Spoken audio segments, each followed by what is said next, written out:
اعوذ باللہ من الشیطان الرجیم بسم اللہ الرحمن الرحیم۔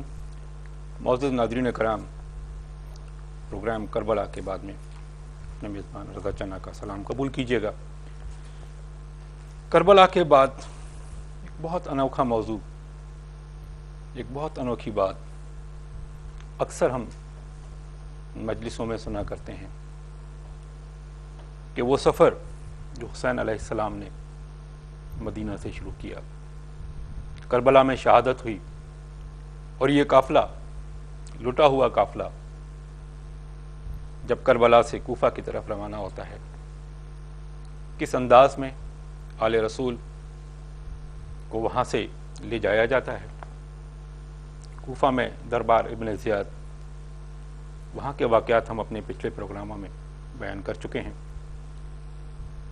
کوفہ سے جب سفر شام کا شروع ہوتا ہے، کیا کیا واقعات، مختلف منزلیں جہاں قافلہ رکتا ہے، بہت سارے واقعات جو اس قافلے کے دوران رونما ہوتے ہیں، ان پہ ہم بات کر چکے ہیں۔ آج ہماری کوشش ہوگی کہ جب یہ قافلہ شام پہنچتا ہے تو شام میں کس انداز سے یہ قافلہ داخل ہوتا ہے، کس طرح سے استقبال کیا جاتا ہے اس قافلے کا، وہ کیا مناظر ہیں، وہ کیا حالات ہیں، کیا واقعات ہیں، تاریخ کیا کہتی ہے۔ یقیناً یہ بہت سارے سوالات ہیں جن کے جوابات ابھی دینا باقی ہیں۔ کوشش ہم کر رہے ہیں کہ عوام الناس تک، تمام انسانوں تک، کیونکہ حسین پوری انسانیت کے لیے ہیں، ان کا یہ پیغام، اس قافلے کا یہ پیغام آپ تک پہنچائیں۔ ناظرین کرام، جیسا کہ آپ جانتے ہیں کہ ہمارے اس پروگرام میں ہمیشہ کی طرح ہمارے بہت ہی معزز ہستی، آپ ایک عالم دین، حجت الاسلام علامہ ڈاکٹر غلام حسین عدیل صاحب تشریف لاتے ہیں۔ ڈاکٹر صاحب، آپ کا بہت بہت شکریہ کہ آپ ایک انتھک محنت بھی کر رہے ہیں، کوشش بھی کر رہے ہیں، لکھ بھی رہے ہیں، ریسرچ بھی کر رہے ہیں، خاص طور پہ اس ٹاپک پہ، اور آپ اس پہر میں جو ہے وہ آپ ہمارے اس پروگرام میں آتے ہیں۔ ناظرین کرام، ڈی ایم ڈیجیٹل کو یہ اعزاز حاصل ہے کہ اس طرح کے بہت سارے پروگرام ڈی ایم پیش کرتا رہتا ہے۔ یہ ایک گلوبل ٹیلی ویژن نیٹ ورک، آپ مختلف پروگرام دیکھتے ہوں گے۔ یقیناً یہ پروگرام جس کی ہم بات کر رہے ہیں، یہ بھی اپنی نوعیت کا ایک اہم، ایک انوکھا پروگرام۔ بہت سارے واقعات ہم آپ کے سامنے لائیں گے، یہ تاریخ کا ایک حصہ بننے جا رہی ہیں وہ تمام چیزیں۔ آنے والے وقت میں یہ تمام واقعات پہ بات کی جائے گی یقیناً۔ ڈاکٹر صاحب کے بارے میں یہ کہتا چلوں کہ آپ کی بہت ساری کتابیں جو ہیں وہ یو کے لائبریری میں ریفرنس کے طور پہ یوز ہوتی ہیں، ان کی ریسرچ کا کام جاری و ساری ہے۔ آئیے ڈاکٹر صاحب سے بات کرتے ہیں کہ یہ قافلہ جب شام میں پہنچتا ہے تو کس انداز میں اس کا استقبال کیا جاتا ہے۔ اعوذ باللہ من الشیطان الرجیم، بسم اللہ الرحمن الرحیم، الحمدللہ رب العالمین، الصلاة والسلام علی اشرف الانبیاء والمرسلین وعلی آلہ الطیبین الطاہرین المعصومین۔ اللہم صل علی فاطمۃ و ابیہا و بعلہا و بنیہا والسر المستودع فیہا بعدد ما احاط بہ علمہ۔ اما بعد فقد قال اللہ سبحانہ وتعالی فی محکم الکتاب المبین، بسم اللہ الرحمن الرحیم، ولا تحسبن الذین قتلوا فی سبیل اللہ امواتا بل احیاء عند ربهم یرزقون، صدق اللہ العلی العظیم۔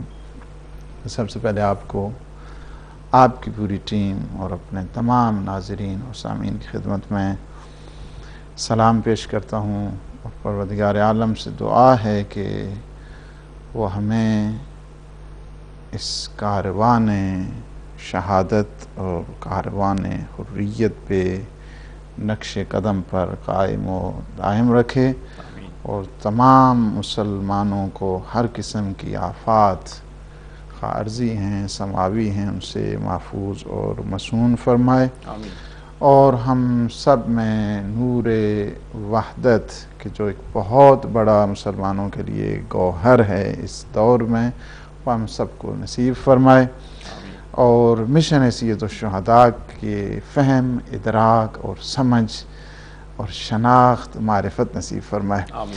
بہت ہی کربلا کے بعد کا جو ٹاپک ہے نا، اس میں ظاہر ہے کہ ان تمام اگر جزیات پہ جایا جائے تو یہ کہا جا سکتا ہے کہ سفینہ چاہیے اس بحر بے کراں کے لیے، اور واقعاً یہ کہا جا سکتا ہے ما لا یدرک کلو لا یدرک کلو، اگر ایک تمام چیزوں کے حقائق اور دقائق اور معارف تک انسان نہیں پہنچ سکتا ہے تو جس حد تک انسان کی اپروچ ہے، پہنچ ہے، فہم و ادراک ہے، اس تک پہنچ جائے۔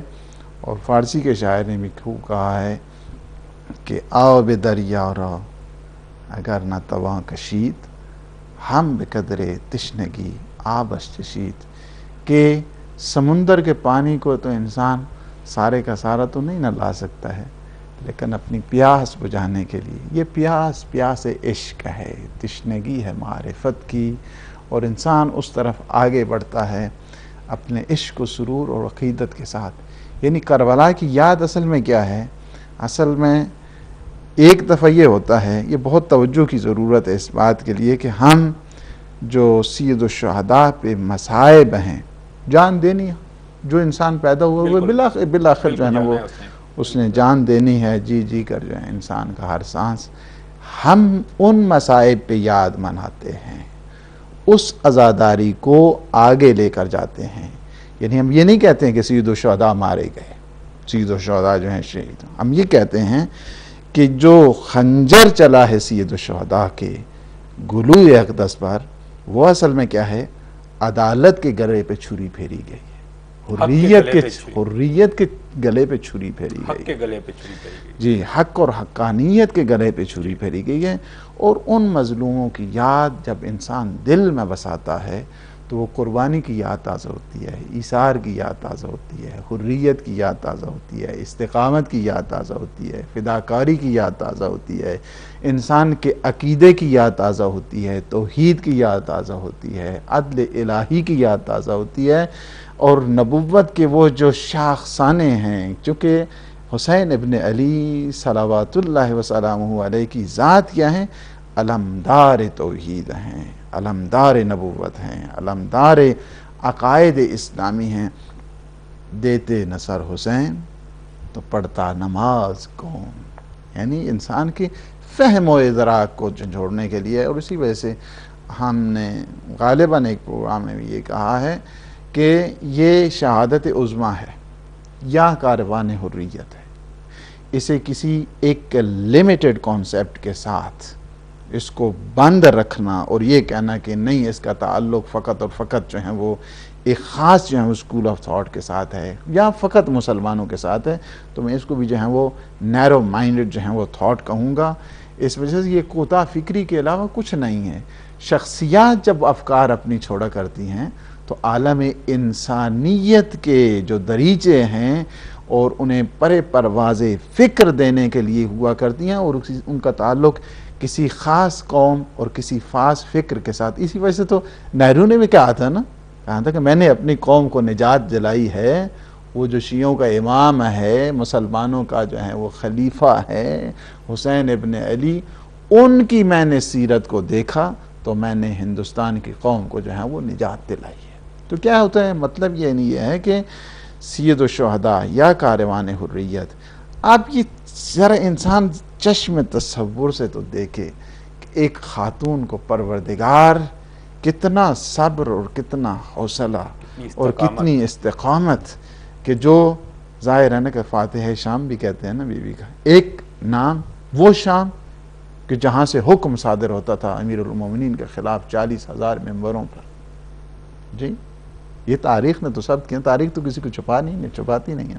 جو تاریخ کی آغوش میں ایک دفعہ چیز آ جاتی ہے وہ سمٹ کے رہ جایا کرتی ہے، اس کو دنیا کے اگر جو ہے وہ چاہنے دنیا کے اگر مختلف جو ہیں صورتیں اور حربے استعمال کرتے رہیں سید الشہداء کی اس تاریخ کو کچلنے کے لیے، تو جس طرح یزیدیت اس دور کے اندر مسمار ہوئی تھی، آج بھی اسی طرح جو ہے وہ سنسار ہو کر رہ گئی ہے، اس وجہ سے کہ حقائق کے پردوں کو۔ ایک چیز جو بڑی اہم ہے، آپ نے ایک جملہ کہا مشن سید الشہداء، اس مشن کو، یہ پوری آپ نے کہا کائنات کے لیے، تمام انسانیت کے لیے، ہم اس کو وہ حق ادا نہیں کر سکے کہ جو کرنا چاہیے تھا، کہ جہاں پوری دنیا کو، پوری یونیورسل میں تو یونیورسل ہی کہوں گا کیونکہ ظاہر ہے اور بھی جو ہے آفاق میں بہت ساری چیزیں اللہ نے کہا ہے کہ اور بھی چیزیں مخلوق اس دنیا میں موجود ہیں، انسان اشرف المخلوقات. ہم اس مشن کو جو اس کو اٹینشن دینی چاہیے تھی، جو کنٹریبیوشن ہونا چاہیے تھا اس چیز کو آگے بڑھانے کے لیے، کہاں کوتاہی ہو رہی ہے؟ دیکھیے اس میں جو ہے نا وہ اپنوں کی غفلت، دشمنوں کی سازش اس بات کا باعث بنی، اور طاغوتی جتنی حکومتیں ہیں وہ ہمیشہ خوفزدہ ہیں، جتنی بھی حکومتیں ہیں خوفزدہ تھیں اور اب بھی ہیں کیا کہ سید الشہداء کی یاد خود کیا ہے، ایک فکر ہے، ایک انقلاب ہے، ایک تحرک ہے، ایک موومنٹ ہے. اسی وجہ سے جب نام آتا ہے تو ایک جذبہ انسان کے ذہن میں آ جاتا ہے، ایک فکر انسان کے ذہن میں آ جاتی ہے، اور ہمیشہ پھر انسان کیا کرتا ہے، سوچتے رہتے ہیں زمانے کا یزید کون ہے کہ حسینیت کی طرح ان کے نقش پہ ان کے قدم چل کے جو ہیں اس کے خلاف. لہٰذا ہر یزید کو، زمانے کے ہر یزید کو ہر حسینی سے خطرہ لاحق تھا اور ہے اور یہ رہے گا. تو فریضہ وہی ہے سید الشہداء کا کہ جنہوں نے یہ کہا تھا، فرمایا تھا کہ مثلی لا یبایع مثلہ، جی کہ مجھ جیسا کبھی یزید جیسی کی بیعت نہیں کر سکتا. اکثر کتھا کلامی کی معافی چاہتا ہوں، ہمارے ساتھ ایک مہمان ہیں ٹیلی فون لائن پر، ان سے بات کرتے ہیں. السلام علیکم. وعلیکم السلام. محترم، سب سے پہلے تو ہم آپ کو خوش آمدید کہتے ہیں پروگرام اس کربلا کے بعد میں. میں آپ کا اس میں شریک پوچھ سکتا ہوں؟ جی جی ریاض صاحب. ریاض اختر صاحب، آپ کس شہر سے بات کریں؟ جی میں نے علامہ صاحب سے کچھ بات پوچھنی تھی، ایک دو کوشچن. جی ضرور پوچھیے، وہ آپ کی بات سن رہے ہیں، فرمائیے. ایک تو یہ پوچھنا تھا کہ شہادت کے بعد جب آپ سرکار کا جو سر ہے اس ٹائم پہ، وہ پوچھنا چاہتا ہوں کہ وہ کس جگہ پہ ہے. اور دوسرا جو ہے کہ حضرت عباس کی جو نسل ہے وہ بھی وہ ان کے بعد چلی ہے یا نہیں چلی؟ جی بہت بہت شکریہ آپ کا. اور کوئی سوال اگر آپ کے ذہن میں ہے، کوئی چیز کنٹریبیوٹ کرنا چاہتے ہیں؟ جی نہیں، یہ بس یہی سوال ہے. لاکھوں لوگ آپ کی اس بات کو سن رہے ہیں اور یہ پروگرام دیکھ رہے ہیں. یقیناً آپ کی کہی بھی بات ان تک پہنچ سکتی ہے، اور کوئی بھی ایک اچھی بات اگر آپ نے کہہ دی اور کسی نے عمل کر لیا، اس کی زندگی بدل گئی، تو یہ بھی ایک صدقہ جاریہ ہے. میں تمام ناظرین سے بھی گزارش کروں گا کہ اگر آپ کوئی چیز کنٹریبیوٹ کرنا چاہتے ہیں، آپ سمجھتے ہیں کہ اس پروگرام کا وہ حصہ بنے، لائنز اوپن ہیں، آپ بھی کال کر سکتے ہیں. ڈاکٹر صاحب، ہمارے اس محترم ریاض اختر صاحب کے دو سوالات ہیں. پہلی بات یہ کہ جو سر ہے امام حسین علیہ السلام کا، وہ کس جگہ پر ہے؟ اور دوسرا یہ کہ حضرت عباس کی جو نسل ہے آگے وہ چلی ہے، تو کون کون ہے آگے؟ یہ دو سوالات ہیں. ریاض صاحب، یقیناً ہم کوشش کریں گے کہ علامہ صاحب سے اس کے سوالات کے جو ہیں آپ کے جوابات لیں. ڈاکٹر صاحب، بات ہم جہاں سے کر رہے تھے، جہاں موقع ملا تو یقیناً ہم ان سوالات کے جواب بھی دیں گے. سید الشہداء علیہ السلام کو جو سر اقدس ہے وہ کربلا میں دفن ہے. ہماری جتنی معتبر جو ہیں وہ روایات ہیں، چونکہ ابھی ہم آئیں گے انشاءاللہ اس بات پہ، جب رہائی کی منزل آئے گی اس پہ یہ ضرور بات ہوگی کہ سرہائے شہداء کہاں کہاں دفن تھے اور سر امام مظلوم کہاں پہ. تو میں یہاں پہ عرض کرتا چلوں کہ اگرچہ متعدد جو ہیں وہ روایات ہیں، لیکن معتبر ترین جو روایات ہیں اس میں یہ ہے کہ سید سجاد علیہ السلام، امام زین العابدین، چوتھے امام، ان کے اس شرائط میں تھا کہ سرہائے شہداء کو ہمارے حوالے کیا جائے. لہٰذا سید الشہداء علیہ السلام کا سر کربلا میں دوبارہ آ کے دفن کیا اور امام زین العابدین کے حوالے کیا گیا وہ. جی، اور امام علیہ السلام نے جو ہے وہ دوسرا سوال ہمارے تشریف لائے، وہ حضرت عباس علیہ السلام کی جو ہے وہ نسل چلی ہے، اور ابو الفضل جو ہیں وہ ان کے توسط سے وہ آج بھی ان کی نسل جو ہے نا موجود ہے، آج بھی ہے. اور ظاہر ہے کہ حضرت عباس، چونکہ میں یہ بھی کنفیوژن جو ہے وہ دور کرتا چلوں، اگر صحیح معنوں میں کہ جو حضرت عباس کی نسل سے یعنی جو چلی اب تک آ رہی ہے، اور وہ ظاہر ہے کہ فاطمی سید نہیں ہے، لیکن وہ علوی جو ہے نا ان کا تعلق ان سے ہے، وہ ابھی تک جو ہے وہ جی سلسلہ جاری جی ساری جی ہے ان کے بالکل نسب کا جو ہے۔ جی۔ بہت اچھی بات ہو رہی تھی ڈاکٹر صاحب کے مشن ہے سید الشہداء، میرا سوال تھا اور گفتگو کیونکہ وہ جاری تھی وہاں پہ۔ بڑی افسوس کی بات ہے، زندگی ہے، جان ایک دن جانی ہے، تو پھر ڈر کس چیز کا ڈاکٹر صاحب؟ کیوں ہم کمپرومائزز کرتے ہیں زندگی میں؟ میں صرف یہ سوال اس لیے پوچھ رہا ہوں کہ جب ہم اس قافلے کی بات کریں گے کہ جب جناب سیدہ جناب زینب سلام اللہ علیہ شام کے دربار میں آتی ہیں، تو جو ظاہر دربار کا ایک جو انداز تھا ان کا، ایک حکومت، پریشر، طاقت، سب کچھ ان کے پاس، اپنی ہر چیز کی پرواہ کیے بغیر جو خطبات ان کے ہیں، اور جس حاضری سے وہ جو جوش حضرت علی جو ہے وہ نظر آیا ہے وہاں پہ، وہ ایک شیر کا جوش جس طرح ہوتا ہے وہ نظر آیا ہے۔ تو میں صرف یہ چاہوں گا کہ یہاں سے ہم اس چیز کو فالو کرتے ہوئے اگر ہم پیچھے آئیں تو ہم کس چیز سے ڈرتے ہیں؟ کیوں کمپرومائزز کرتے ہیں لائف میں؟ زندگی جانی ہے، ایک دن جانی ہے، اس نے روز روز نہیں ہوتا یہ سب کچھ۔ یہی بات خود کربلا والوں نے بتا دی ہے کہ ہمیشہ حق کے مقابلے میں جو بھی طاقت آتی ہے، باطل جتنی بھی اپنی ریشیں زبانیاں کرتا رہتا ہے، حق کے بارے میں یہ بتا دیا ہے کاروان شہادت نے اور کاروان حریت میں، کبھی کمپرومائز حق کے سلسلے میں نہیں کیا جا سکتا، کوئی لچک دکھائی ہی نہیں ہے۔ فرض کیا اگر مثلا جو ہے وہ فرماتے ہیں کہ یہ ایک ننگو آر ہے، ہمیشہ انسان باطل کے سامنے جھک جائے، باطل کے سامنے جو ہے جھک جانا، سر خم کرنا، یہ بہت بڑے سید الشہداء کے نزدیک اسے ننگو آر سمجھا جاتا ہے، اور فرماتے ہیں کہ موت میرے نزدیک میں اسے سعادت کے علاوہ کچھ نہیں سمجھتا، یعنی موت جو ہے وہ میرے نزدیک ایک بہت بڑی بزرگی، میرے لیے بہت بڑی شرافت ہے، سعادت ہے میرے لیے، لیکن ظالموں کے ساتھ گٹھ جوڑ کرنا، ان کی بیعت کرنا، یہ حسین ابن علی کے ہاں۔ ڈاکٹر صاحب قطع کلامی کی معافی، ہمارے ساتھ ایک کے مہمان ہیں ٹیلی فون لائن پر، ان سے بات کرتے ہیں۔ السلام علیکم جی۔ السلام علیکم مولانا صاحب۔ وعلیکم السلام۔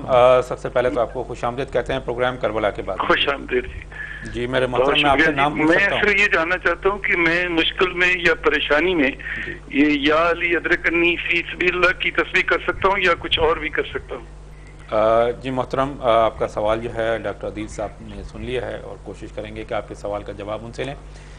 ڈاکٹر صاحب میرے اس محترم نام نہیں بتایا آپ نے؟ میرا نام جی افتخار اللہ خان ہے۔ افتخار اللہ خان صاحب جو ہیں انہوں نے کہا ہے کہ جی یا علی ادرکنی فی سبیل اللہ۔ اور مجھے بڑی خوشی ہوئی ہے جو آپ یہ پروگرام دے رہے ہیں، جی بہت بہت ہی مجھے اچھا پروگرام لگا ہے یہ، بہت شکریہ آپ کا، اور بہت ہی خوشی اور بڑی آپ کو مبارک ہو، اور ہمیں بہت خوشی ہے کہ مولانا صاحب آئے ہیں۔ ہم دیکھیں میں تقریباً ہر روز ہی پروگرام دیکھتا ہوں آپ کا، اور پی ایم چینل تو میں اکثر دیکھتا ہوں۔ بہت شکریہ، اور ملک صاحب کے لیے دعا کرتا ہوں اللہ تعالیٰ ان کو زندگی اور صحت دے، بہت شکریہ، کیونکہ انہوں نے ایسے اچھے پروگرام یہ دیتے ہیں۔ آمین، بہت بہت شکریہ آپ کا۔ بات یہ ہے کہ ہم ایک خدمت سمجھ کے اپنا ایک فرض ادا کر رہے ہیں ڈاکٹر صاحب کے لیے۔ جیسا میں اکثر کہتا ہوں کہ ڈاکٹر صاحب بڑی ریسرچ کرتے ہیں اس چیز پہ، اور صرف اس لیے کہ ایک انفارمیشن، ایک جو تاریخ کا وہ حصہ جس پہ ابھی تک اس حساب سے کام نہیں ہوا جس طرح ہونا چاہیے تھا، جس طرح ہم کہتے ہیں کہ اسلام زندہ ہوتا ہے کربلا کے بعد، تو کیا واقعی ہم نے وہ حق ادا کر دیا ہے؟ تو یہ ڈاکٹر صاحب کی بڑی جو ہے نا مہربانی ہے کہ ٹائم نکال کے آتے ہیں، اور ڈی ایم ڈیجیٹل یقیناً ڈاکٹر ملک صاحب بھی اس کے لیے قابل ستائش ہیں کہ انہوں نے اس طرح کے پروگراموں پہ جو ہے وہ توجہ دی ہے، غور کیا ہے، اور آگے جو ہے ان کو بڑھا رہے ہیں پروگراموں کا۔ آپ کا بہت بہت شکریہ ڈاکٹر صاحب۔ سوال جو ہے ہمارے بھائی کا، کوئی حرج نہیں، بے شک ایک تصویر نہیں بلکہ 10 تصویریں پڑھیں، اس میں کوئی حرج نہیں ہے۔ یا علی ادرکنی فی سبیل اللہ، کہ اللہ کے راستے میں امیر المومنین کی مدد جو ہے وہ کیا ہو سکتی ہے؟ یہ تو انسان کے لیے سعادت ہے، اور ہمیشہ راہ حق میں ان کا توسل اور ان کی شفاعت وہی انسان کے لیے راہ سعادت اور راہ نجات ہے۔ انسان امیر المومنین کے سے مدد مانگنا نہ کوئی شرک ہے، اور نہ ہی کوئی کفر ہے، نہ کوئی بدعت ہے، اور یہ کہہ دینا کہ یا علی ادرکنی فی سبیل اللہ کے امیر المومنین سے توسل کر کے اللہ کی راہ میں مدد مانگی جا رہی ہے، تو اس میں کوئی حرج نہیں، ایک تصویر نہیں 10 تصویریں پڑھیں بے شک، اور انشاءاللہ اس توسل سے جو ہے نا امیر المومنین مشکل کشا ہیں، دنیا میں بھی اور مشکل کشا ہیں آخرت میں بھی، انشاءاللہ اجر اس دنیا میں لے گا اور آخرت میں بھی ہے۔ ڈاکٹر صاحب بہت بہت شکریہ میرے محترم، آپ کا جو سوال تھا امید ہے آپ کا جو ہے جواب ہم نے کوشش کی ہے کہ آپ تک پہنچائیں۔ ڈاکٹر صاحب بات اب ہم اپنے مقصد کی طرف کہ قافلہ جو حریت کا قافلہ، کاروان حریت جسے آپ کہتے ہیں، جی دربار ابن زیاد، تمام مصائب، تمام مشکلات، وہ سارا منظر ان کے سامنے، اس طرح کے حالات سے وہ گزرے، اب یہ مختلف منازل طے کرتا شام کی طرف رواں دواں ہے، شام میں داخل ہوتا ہے، کس انداز میں داخل ہوتا ہے یہ قافلہ؟ یہ ایک انتہائی میں سے کہوں گا کہ بہت ہی مشکل مرحلہ جو تاریخ کا ہے جسے کہوں، اور اسے اگر کہا جائے کہ انتہائی یعنی جس میں ظلم، جس میں ستم، مظالم کی اگر منتہا اگر کہا جائے نا تو وہ بازار شام اور دربار شام ہے۔ سفر تو باہر کا کھٹن تھا، حالات سنگین تھے، ظاہر ہے کہ جنہوں نے پوری زندگی، جن کی شرم، جن کی حیا، جن کی غیرت، جن کی حریت کے ترانے خود خدا پڑتا ہے، جن کی رسول جن کی اس طرح سے ہم ستائش کرتے ہیں، اور یہ معمولی نہیں، یہ کوئی عام خاندان رسالت ہے، خاندان رسالت، اور وجاہت ان کی، تزک و احتشام ان کا، احترام اور قدوسیت ان کی، خانواد رسول، ہر دم سبحان اللہ کیا ہے، لیکن سفر کے مصائب کے ساتھ ساتھ ڈاکٹر صاحب مجھے قطع کلامی معذرت چاہتا ہوں، ہمارے ساتھ ایک مہمان ٹیلی فون لائن پہ۔ السلام علیکم۔ وعلیکم السلام جی آپ کو خوش آمدید کہتے ہیں پروگرام کربلا کے بعد میں آپ کا نام پوچھ سکتا ہوں؟ جی میرا نام خالد ہے، میں ادھر ووکنگ سے بول رہا ہوں۔ جی خالد صاحب۔ اچھا میرا مولانا صاحب سوال یہ ہے کہ جب میدان کربلا سے جی حضرت زین العابدین بچ کر واپس گئے، جی یہ آپ سن رہے ہیں نا؟ جی جی بالکل آپ کی بات سن رہے ہیں جی۔ ہاں، تو اس کے بعد ایک جو حضرت زین العابدین بچے ہیں جی سیریا میں، یمن میں، انڈیا میں، ایوری سائڈ پہ جو سادات ہے وہ جی ان کی نسل چل رہی ہے۔ جی تو اس کے بعد جو عمومی خاندان کے لوگ ہیں اس وقت وہ زوروں پر تھے، جی وہ کہاں گئے، ان کی نسل کدھر ہے اس کا پتہ نہیں ہے، یہ اگر پلیز بتا سکتے ہیں تو۔ جی بہت شکریہ آپ کا خالد صاحب، عدیل صاحب نے آپ کا سوال سن لیا ہے۔ ایک اور کال بھی ہے ڈاکٹر صاحب۔ السلام علیکم۔ جی جناب یہ کربلا کے بعد والے پروگرام سے جی جی آپ کی بات ہو رہی ہے جی کربلا کے بعد میں۔ اچھا سوری، آپ ٹی وی کی آواز کائنڈلی اگر آپ میرے محترم آپ تھوڑا سا کم کر دیں۔ پچھلے پروگرام میں آپ کر رہے تھے بات کہ وہ جی جی آپ کی وہ بات یہ ہو رہی تھی کہ ان کے حوالے سے حضرت عمار بن یاسر کے حوالے سے ان کا ڈاکٹر صاحب بڑی محبت سے ذکر کر رہے تھے، تو وہ میں ایک بات میں یہ ہے کہ وہ ان کے لیفٹ سائڈ پہ ایک روزہ ہے تو وہ انہوں نے مینشن نہیں کیا، تو میں سوچا کہ میں وہ حضرت اویس کرنی کا ہے، خیر التابعین، وہ ایک ہی ہے، رائٹ پہ جائیں تو حضرت عمار بن یاسر کا آ جاتا ہے، لیفٹ پہ جائیں تو وہ اویس کرنی کا۔ حضرت اویس کرنی کا اکثر لوگ پوچھتے رہتے ہیں اویس کرنی کے حوالے سے کہ ان کا مزار کہاں ہے، بلکہ اکثر لوگ یمن میں سمجھتے ہیں، جی تو جی میں سوچا کہ چلیں یہ تھوڑا میرے نالج میں تھا، بلکہ میں وہاں گیا ہوں۔ میرے بھائی بہت شکریہ آپ کا، کیونکہ ہم یہی چاہتے ہیں کہ اگر آپ کے پاس کوئی انفارمیشن ہے، کوئی کنٹریبیوٹ کرنا چاہتے ہیں، شیئر کرنا چاہتے ہیں تو ہم آپ کو خوش آمدید کرتے ہیں۔ آپ کا بہت بہت شکریہ۔ اگلے مہمان کی طرف چلتے ہیں۔ السلام علیکم۔ جی السلام علیکم۔ جی وعلیکم السلام۔ جی میرا نام بینا ہے۔ جی آپ کو خوش آمدید کہتے ہیں جی پروگرام کربلا کے بعد میں۔ جی میں نے مولانا صاحب سے بات کرنی تھی۔ جی جی آپ کی بات سن رہے ہیں، جی آپ بات کیجیے گا۔ کروائیں گی؟ جی جی آپ کی بات سن رہے ہیں، جی آپ بولیں، آپ کا سوال کیا ہے؟ میرا سوال یہ ہے کہ پہلے تو میں ملک صاحب کو بہت دعائیں دیتی ہوں کہ وہ ہم جیسے مومن جو کہ دیوانے ہیں، بہت شکریہ، آج کے رسول، آج کے حسین، آج کے علی کے، جی جی تو ہم یہ چاہتے ہیں کہ جیسے D M news, D M اسلام، ڈی ایم یہ کھولا انہوں نے، اسی طرح ایک چینل وہ صرف اور صرف شیعوں کے لیے کھولے جو دیوانے آج کے رسول اور آج کے علی ہیں، تاکہ ہم سب پیسے دینے کو تیار ہیں اس کے لیے، اور ایک الگ چینل ہو جس میں صرف محرم کے پروگرام ہوں، جیسے آگے بی بی فاطمہ الزہرا کی شہادت کے دن ہے اس میں مجالس ہوں اور ہم لوگ اس سے ان کو سنیں اور کچھ سیکھیں ان سے. اور میں چاہتی ہوں کہ ایک الگ چینل ہونا چاہیے جس میں صرف اور صرف اہل بیت کا ذکر ہو، اور اس میں کوئی پروگرام جیسے نیوز ہے تو نیوز ہے، اگر ڈرامے ہیں تو ڈرامے، اسی طرح صرف اہل بیت کی باتیں ہوں اور ہمیں بتایا جائے کہ حضرت امام حسین نے کس طرح اسلام بچایا، کس طرح آل رسول کا گھرانہ لوٹا گیا، کیسے بی بی فاطمہ الزہرا کا گلشن کو اجاڑا گیا. ان سب باتوں کو ہم سننا چاہتے ہیں. محترم بہت بہت شکریہ آپ کے اس مشورے کا. آپ کی بات جو ہے یقیناً جو اتھارٹیز ہیں ان تک پہنچ جائے گی. میری گزارش یہ ہے کہ اگر آپ اپنا نمبر آپریشن میں جو کنٹرول روم ہے ہمارا آپ وہاں چھوڑ دیں تو یقیناً آپ سے رابطہ بھی کیا جائے گا اور آپ کے جو ہیں بہت ساری باتیں جو ہیں آپ کے مشوروں سے ہم یقیناً مستفید بھی ہوں گے. بہت شکریہ آپ کا.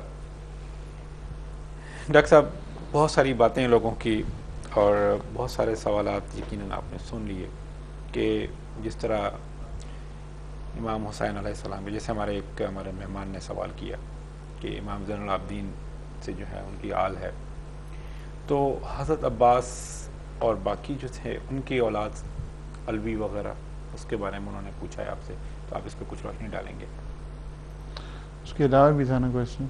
جی، اس کے علاوہ جو ہے وہ ہمارے ایک محترم نے کال کیا تھا کہ جو حضرت عمار بن یاسر کی بات کر رہے تھے، ان کی جو ہے وہ جو آخری آرام گاہ ہے اس کے بارے میں انہوں نے سوال کیا تھا. یقیناً ایک انفارمیشن دی جو انہوں نے دی کہ جی پچھلے پروگرام میں آپ نے بات کی. ہاں، ان کے ساتھ جو ہے عرض کرنے کی بھی ہے، میں گیا ہوں، میں خود بھی گیا ہوں وہاں پہ، زیارت پڑھی ہے میں نے.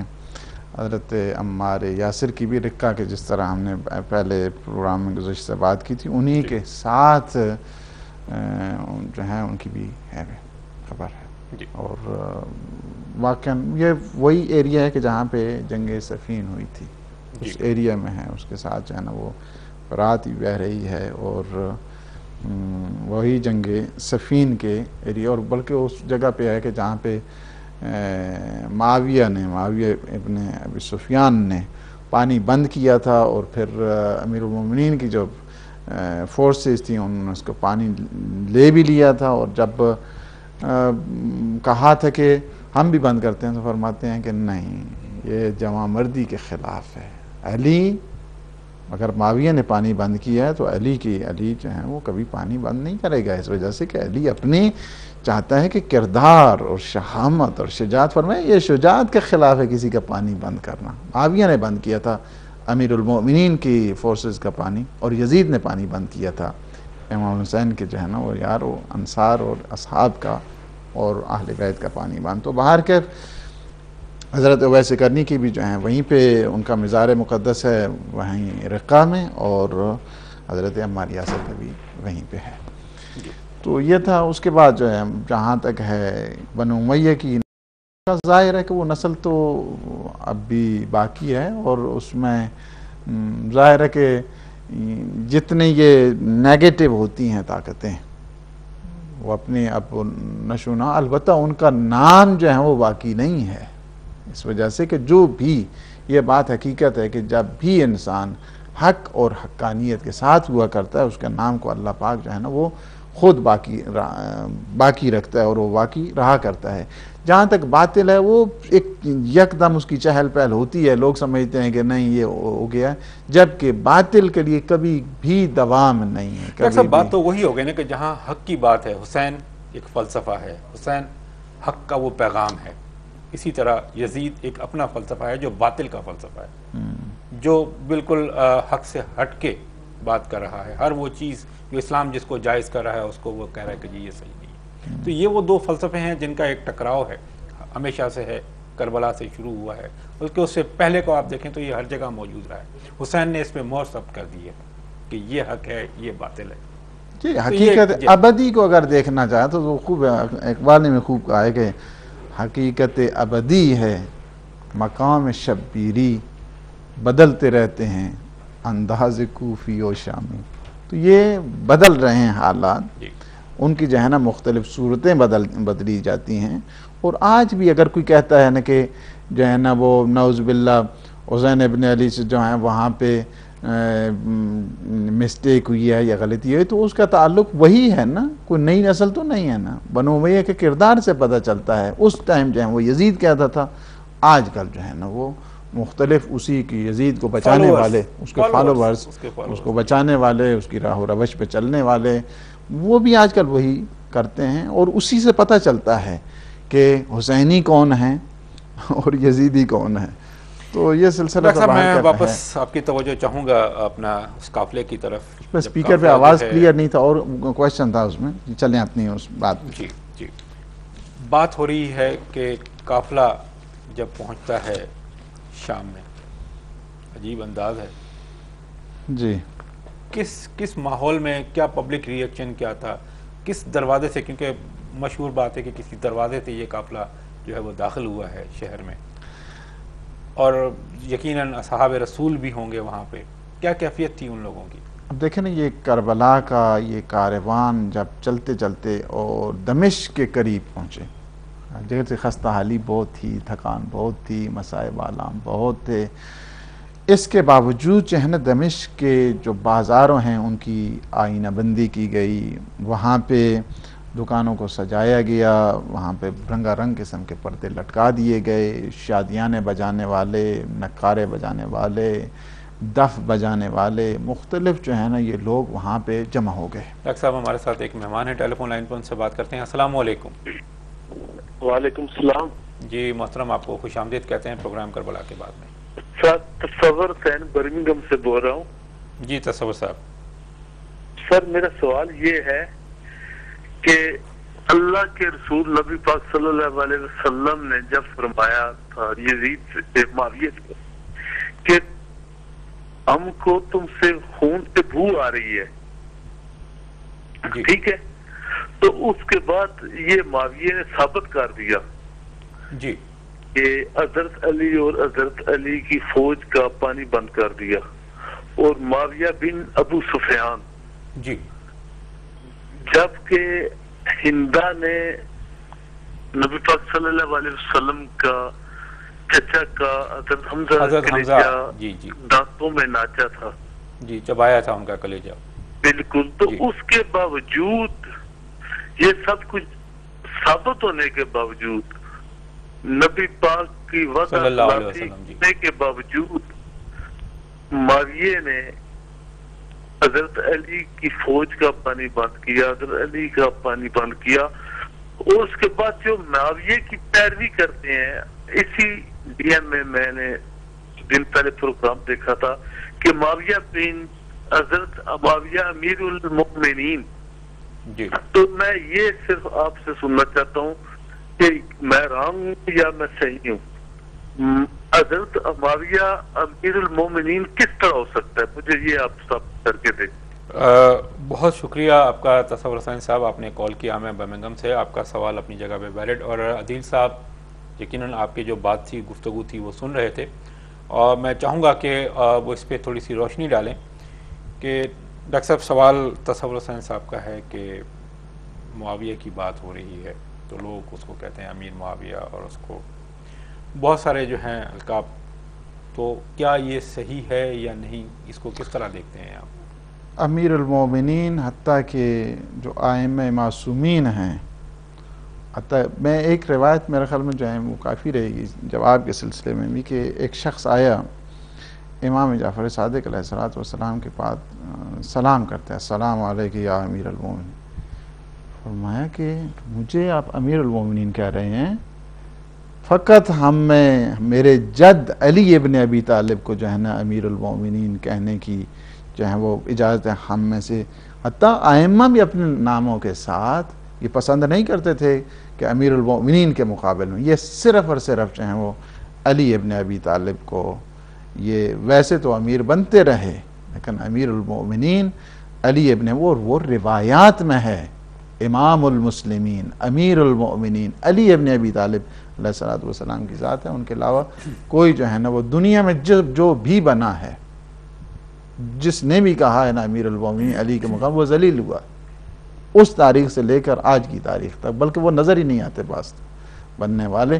تو یہ ہے کہ امیر المومنین کا جو لقب ہے وہ فقط اور فقط علی ابن ابی طالب کے، حتیٰ کہ سوائے ایک روایت میں امام زمانہ جل اللہ تعالیٰ فرجہ شریف کے بارے میں، اور دوسرا امیر المومنین علی ابن ابی طالب کے بارے میں ملتا ہے، اس کے علاوہ نہیں ملتا کسی جگہ۔ ڈاکٹر صاحب، ہم ہسٹری کو کیوں نہیں دیکھتے کہ ہسٹری ہمیں کیا بتاتی ہے؟ کہ تاریخ کے اس اوراق کو اگر آپ پلٹ کے دیکھیں، بنو امیہ جب رسالت رسول اکرم صلی اللہ علیہ وسلم رسالت کا اعلان کرتے ہیں، نبوت کا اعلان کرتے ہیں، اس وقت سے لے کے ایک ٹکراؤ چلتا آ رہا ہے۔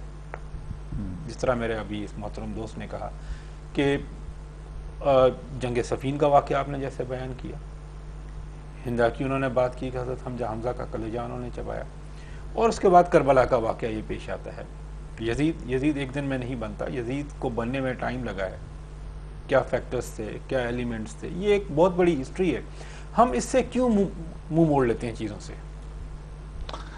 حقائق جو ہے نا وہ تلخ ہوتے ہیں، اور ہر ایک چاہتا ہے کہ اپنے مفاد کے تحت، مثلا ابھی پچھلے دنوں ایک جگہ پہ جو ہے نا وہ انہوں نے جو ہے نا شیخ فی العالمین کہہ دیا، القاب دیتے ہوئے، تو یہاں ہمارے یہاں تو کوئی کمی نہیں ہوتی ہے نا، یہاں پہ خود جو ہے نا ایک جگہ کہا جا رہا ہے اور پورا جو ہے وہ دنیا سن رہے ہے اس کو کہ چاہے وہ فلاں جہاں فی العالمین۔ یہ غلط ہے، یعنی یہ چیزیں کہ اس قسم کے القاب ایک عام انسانوں کے لیے، اور جبکہ جانتے بھی ہیں ہم لوگ، اور اسی طرح وہی القاب اس دور کے اندر بھی جو دسترخوانوں پہ پلنے والے تھے، جو حواری تھے، جو ہمیشہ یہی چاپلوسیوں میں زندگی گزارا کرتے تھے، وہ مختلف قسم کے القاب دیا کرتے تھے۔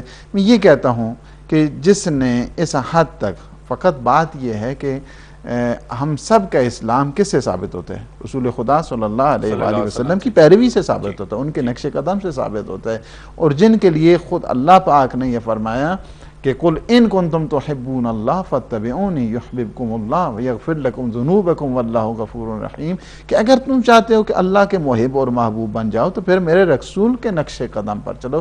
رسول خدا کی پیروی کیا تھی، کیا ہے اور کیا بتایا؟ یہ پیغمبر کی پیروی ایک دن کے لیے نہیں، نہ فقط ان کی زندگی تک محدود ہے، بلکہ تا صبح قیامت پیغمبر اسلام کی سیرت اور ان کی پاک صفات تا قیامت رہنے والی ہیں، اور وہ سیرت کیا ہے، صفات کیا ہیں، کیسے ہم تک جو ہے وہ پہنچتی ہیں، انہیں دیکھنا چاہیے تھا۔ علی منی و انا منہ، یہ کیا مطلب ہے؟ ان روایات کی طرف اگر توجہ کی جاتی کہ علی مجھ سے ہے، میں علی سے ہوں، کیا مطلب ہے اس کی؟ یعنی میرے جلوے کا اگر آپ نے دیکھنے ہیں تو وہ علی کی صورت میں نظر آئیں گے، حسین منی و انا من حسین، میں حسین سے ہوں، حسین مجھ سے ہے، یعنی جب تک میں ہوں مجھے دیکھتے رہنا، میں نہ رہوں تو میرے حسین کو دیکھتے رہنا، یعنی میرے سیرت کے جلوے، میرے سیرت کے نظارے آپ کو ان ہستیوں سے ملیں گے۔ فاطمہ تو بضعۃ منی، فاطمہ میرا حصہ ہے، تو یہ نہیں کیا مطلب ہے فقط جسم کا حصہ ہے، اس سے مراد جسم لیا جائے گا؟ نہیں، اس سے مراد جسم نہیں ہے، بلکہ سیرت و صفات کا حصہ ہے، میرے کمالات کا حصہ ہے، میرے کردار کا حصہ ہے، میرے جتنا تکامل ہے اس سب کا حصہ ہے سیدہ۔ تو یہ نمونے تو خود پیغمبر نے بتا دیے ہیں، اور پیغمبر کسی دوش پہ سوار کر کے لے جاتے ہیں فقط یہ نانا نواسہ کی محبت آ رہی ہے، نہیں، ایسا نہیں ہے۔ وما محمد الا رسول، محمد کچھ نہیں ہے، فقط میرا رسول ہے، یعنی ہر کام پیغمبر کا وہ ہے سے رسالت ہوا کرتا ہے، نہ از ہے سے رشتہ داری ہوا کرتا ہے، اس وجہ سے کہ پیغمبر کو پتہ ہے کہ کل اسلام کے مستقبل کے ذمہ دار کون کون سی ہستیاں، ان کا تعارف کرا دیا، ان کا مشن بتا دیا۔ اب ہمارے اوپر ہے، اللہ نے ہمیں عقل دیا ہے، فکر دیا ہے، یہ جوہر دیا ہے، یہ گوہر دیا ہے، کائے کو دیا ہے؟ یعنی ہم سوچیں کہ پیغمبر اسلام کی سیرت پاک اور سیرت طیبہ کیا تھی، اور ہمیں کس انداز کے ساتھ جائیں وہ چلنا چاہیے۔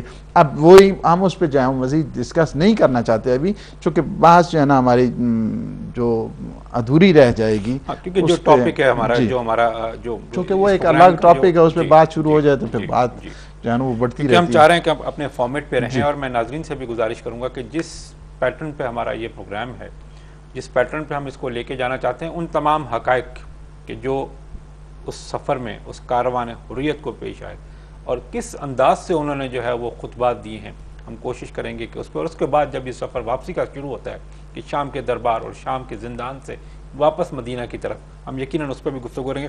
ڈاکٹر صاحب، کاروان بات جو ہے نا وہ چل رہی تھی کہ عجب انداز کے ساتھ یہ کاروان حریت خود بازار میں، بلکہ دمشق کے شہر سے وارد ہونے سے پہلے کافی دیر تک روکے رکھا، اس لیے کہ خوب بازار کی آرائش ہو جائے، زیبائش ہو جائے، جشن منانے کا جو ہے حکم دے دیا گیا، اور جہاں تک کہ ہر طرف سے 500 مسلسل یہ باجے بجانے والے، یہ جتنے تھے دف بجانے والے، مختلف قسم کے طبلے، نقارے جشن کا سما تھا بجانے والے، یہ سارے کے سارے اس میں شامل تھے۔ اور اس میں روایات میں ہے کہ بعض نے جو ہے وہ یہاں تک بھی کہا کہ حتیٰ کہ مخدرات اس حضرت بی بی ام کلثوم کا ملتا ہے کہ پیغام بھجوایا گیا کہ ہمیں اس طرف سے نہ لے کر جائیں کہ جہاں پہ بھیڑ زیادہ ہے، لیکن شمر نے حکم دیا کہ اسی باب الساعات کے جہاں پہ وہ بازار کے جہاں پہ سب سے زیادہ بھیڑ ہوتی تھی، خاص دروازہ تھا وہ، خاص دروازہ، اس سے جو ہیں وہ لے گئے۔ اور جہاں تک کہ کون سی تاریخ ہے، اس میں پہلی مسلسل جو ہے نا وہ مورخین اور مقاتل اور ارباب مقاتل نے اس بات کا ذکر کیا ہے، وہ یہ ہے کہ اول سفر، پہلی سفر کو اسیران آل محمد کا قافلہ شام میں داخل ہوا، جس کو بنی امیہ نے اسے عید قرار دیا تھا۔ اور یہ مختلف کتابیں ہیں، اس میں توضیح المقاصد جو ہیں شیخ بہائی کی، تقویم المحسنین فیض کاشانی کی، نفس المحموم جو ہیں اس میں 429 صفحے پہ، یہ متعدد جو ہیں وہ ڈاکٹر صاحب ایک مہمان ہے ہمارے ساتھ، ان سے بات کرتے ہیں۔ السلام علیکم۔ السلام علیکم جناب۔ وعلیکم السلام محترم، خوش آمدید کہتے ہیں آپ کو پروگرام کربلا کے بعد میں۔ سر میں ناصر عباس بول رہا ہوں سلاؤ سے۔ جی آپ اپنا نام دوبارہ کائنڈلی بتائیں گے آپ پلیز؟ جی میرا نام ناصر عباس ہے۔ ناصر عباس صاحب جی سلاؤ سے بول رہا ہوں۔ جی ناصر عباس صاحب، سر علامہ صاحب سے ایک سوال پوچھنا ہے جی کہ واقعہ کربلا کے بعد جی رسول کریم صلی اللہ علیہ وسلم پر کیا گزری ہوگی، اگر اس بارے میں کچھ وضاحت کر دیں، کیونکہ میرے عقیدے کے مطابق نبی کریم صلی اللہ علیہ وسلم ہر وقت حاضر و ناظر ہیں، اور جب اولاد کو پریشانی ہوتی ہے یا وہ مصیبتوں میں ہوتے ہیں تو جو والدین ہوتے ہیں ان کی روح کو تکلیف ہوتی ہے۔ اگر اس مسئلے پہ کو تھوڑی سی روشنی ڈال دیں کہ حضرت رسول اللہ صلی اللہ علیہ وسلم پر کیا گزری جب سیدہ زینب سلام اللہ علیہ آپ کو 36 شہروں اور 1365 میل تک لے جایا گیا ان کے بھائی کے قاتلوں کے ساتھ، بھائیوں کے قاتلوں کے ساتھ، تو نبی کریم صلی اللہ علیہ وسلم پر کیا گزری ہوگی؟ اگر بہت شکریہ آپ کا ناصر عباس صاحب، بڑا اچھا سوال۔ اس پہ ہم یقیناً پہلے بھی گفتگو کر چکے ہیں پروگرام کی ابتدا میں کہ جب یہ عاشور کے دن یہ واقعہ پیش آتا ہے اور شہادت ہوتی ہے حضرت امام حسین علیہ السلام کی، تو نبی کریم صلی اللہ علیہ وسلم کس کیفیت میں ہیں، ان کی کیا حالت ہے، اس پہ ہم بات کر چکے ہیں۔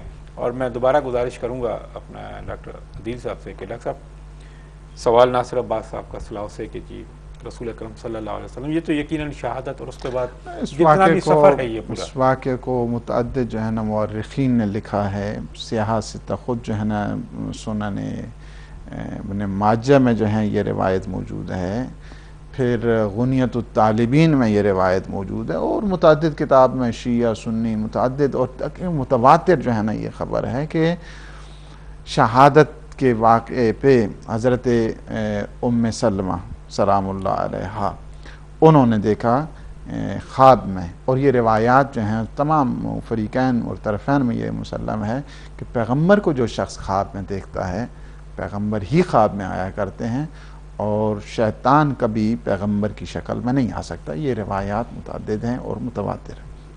اور پیغمبر کو دیکھا، جس طرح ہم نے کہا کہ متعدد آدمیوں نے دیکھا پیغمبر کو، کہ پیغمبر کی جو ہیں ریش اکتت پریشان ہیں، بال بکھرے ہوئے ہیں، بالوں پہ خاک پڑی ہے، اور حضرت ام سلمہ عرض کرتی ہیں یا رسول اللہ میرے ماں باپ آپ پہ فدا، یہ آپ کی کیا حالت ہے، کس طرح؟ فرماتے ہیں کہ ام سلمہ میں جو مٹی دے کر گیا تھا خاک کربلا کی، اسے دیکھو میرا آج حسین شہید ہو گیا ہے، قتل ہو گیا، اور پیغمبر رو رہے ہیں۔ یعنی کیا ہے، یہ تو ہم نے عرض کیا تھا کہ خود شیخ عبدالقادر جیلانی جی، اور اس کے علاوہ جو غنیت و طالبین میں جو لاہور کی چھاپ تھی اس میں ہم نے متعدد جو ہیں وہ حوالے بھی نقل کیے تھے کہ جس میں بتایا گیا تھا کہ جب تک 70,000 فرشتہ شہادت سے لے کر اس وقت تک متعدد جو ہے نا وہ آئے ہیں اور دعا کر رہے ہیں اور مغفرت طلب کر رہے ہیں، زائرین کے لیے استقبال کرتے ہیں. تو یہ غنیت الطالبین جو مترجم ہے، ترجمہ شدہ ہے، 584 جو طبع لاہور ہے اس سے جو ہے وہ چھپی ہے. حبت علی قبر الحسین ابن علی لما اصیب 70,000 ملک یبکون علیہ الی یوم القیامت، تا قیام قیامت وہ روتے رہیں گے. یعنی کیا ہے کہ رونا سید الشہداء پہ یہ سنت ملائکہ ہے، سنت رسول ہے. اور اس کے علاوہ کئی جو ہیں وہ باقی سوال جو میرے محترم کا تھا وہ یہ تھا کہ یہ تو آپ نے بتایا کہ شہادت کے وقت تو یہ جتنا قافلہ جب چلا ہے، جتنے بھی جو آل رسول شہادت کے بعد کے جو حالات ہیں وہ مشکات شریف میں ہیں. مشکات شریف کے جو ہیں صفحہ نمبر 562 سے لے کر 564 تک جو طبع دہلی ہے، پیغمبر اسلام کی جو ہے نا کیفیت وہ بتائی گئی ہے کہ پیغمبر کی جو ہے داڑھی پریشان. اور نہ فقط یہ ہے کہ وہاں شہادت کے بعد کے حالات ہیں، بلکہ شہادت سے پہلے جب الوداع کرنے کے لیے خود مدینہ میں جاتے ہیں اس وقت بھی حالات تاریخ دانوں نے لکھے ہیں کہ جب جاتے ہیں ایک اونگ آتی ہے اور دیکھتے ہیں کہ سید الشہداء امام حسین کی ایک دفعہ قبر اوپن ہوتی ہے، پیغمبر اسلام دلاتے ہیں، دلاسا دیتے ہیں، فرماتے ہیں کہ بیٹا تم جاؤ، میں دیکھ رہا ہوں کہ تم 3 دن کا تشنا ہو، 3 دن کا پیاسا ہو، تم جاؤ، میں بھی تمہارے ساتھ ہوں گا، تمہاری ماں زہرا بھی تمہارے ساتھ ہوں گی، تمہارے بھائی بھی ساتھ ہوں گے. یہ اس دوران کے واقعات ہیں. اور بعد کے جہاں تک ہے ترمذی شریف میں بھی یہ واقعہ موجود ہے، جلد نمبر 2 صفحہ نمبر 218 طبع دہلی.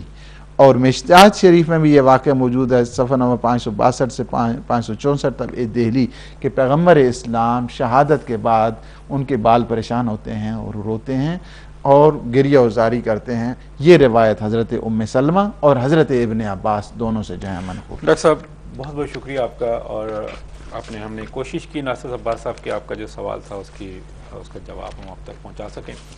پروگرام کا وقت ختم ہوا چاہتا ہے. ڈاکٹر صاحب آپ کا بہت بہت شکریہ. یقیناً ہم اس ٹاپک پہ کہ جب یہ قافلہ شام میں داخل ہوتا ہے، جس طرح آپ نے بتایا کہ بڑے جشن کا سما تھا، اس پہ ہم بات کریں گے. اور اس کے بعد کے حالات کہ دربار یزید کا خطبہ ہے، دربار یزید کے حالات ہیں، یقیناً اس پہ ہم بات کریں گے. آپ کا بہت بہت شکریہ. ناظرین کرام، بات حق کی ہے، حق کی خاطر اگر جان بھی چلی جائے تو کوئی بڑی بات نہیں ہے. یہ ثابت کیا ہے، ہم ان کی پیروی کر رہے ہیں.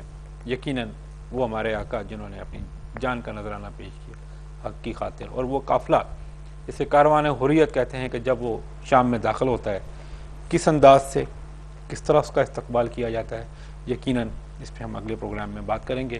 اس وقت تک کے لیے اپنے میزبان رضا چنا کو اجازت دیجیے گا. اللہ حافظ.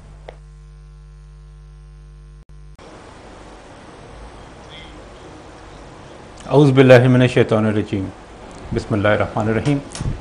معزز خواتین و حضرات، پروگرام کربلا کے بعد میں اپنے میزبان رضا چنا کا سلام قبول کیجیے گا.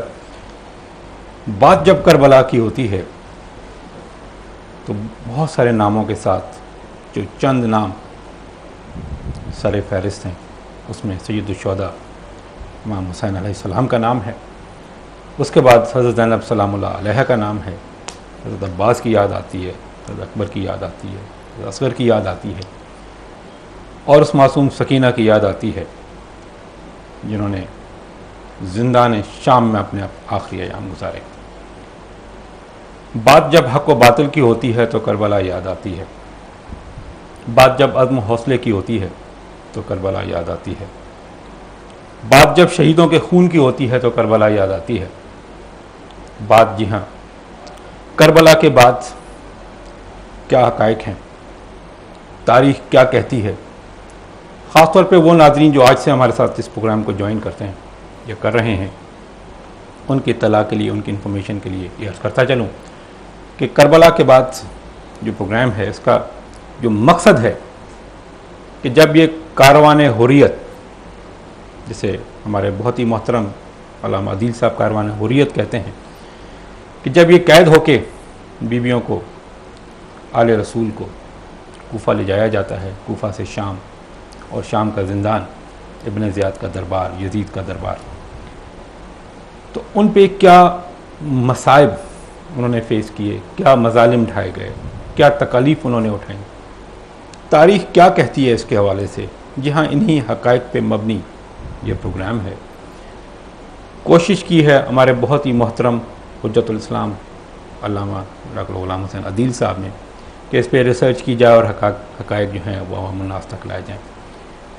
جیسا کہ آپ جانتے ہیں کہ ہمارے اس پروگرام میں ہمیشہ کی طرح ہمارا ساتھ دیتے ہیں بہت ہی محترم شخصیت، بہت ہی قابل احترام شخصیت، آپ ایک عالم دین علامہ ڈاکٹر غلام حسین عدیل صاحب۔ جی شکریہ ڈاکٹر صاحب سب سے پہلے تو بہت شکریہ ڈی ایم کی جانب سے کہ آپ رات کے اس پہر میں خصوصی طور پہ جو عنوان ہے کربلا کے بعد، یہ بہت ہی اہم موضوع ہے، آپ نے بہت ساری اس پہ ریسرچ کی ہے اور بہت ساری کر رہے ہیں، اور سب سے بڑی بات یہ ہے کہ عوام تک ان حقائق کو آپ پہنچا رہے ہیں، تو یقیناً ڈی ایم کی جانب سے میں آپ کا تہہ دل سے شکر گزار ہوں۔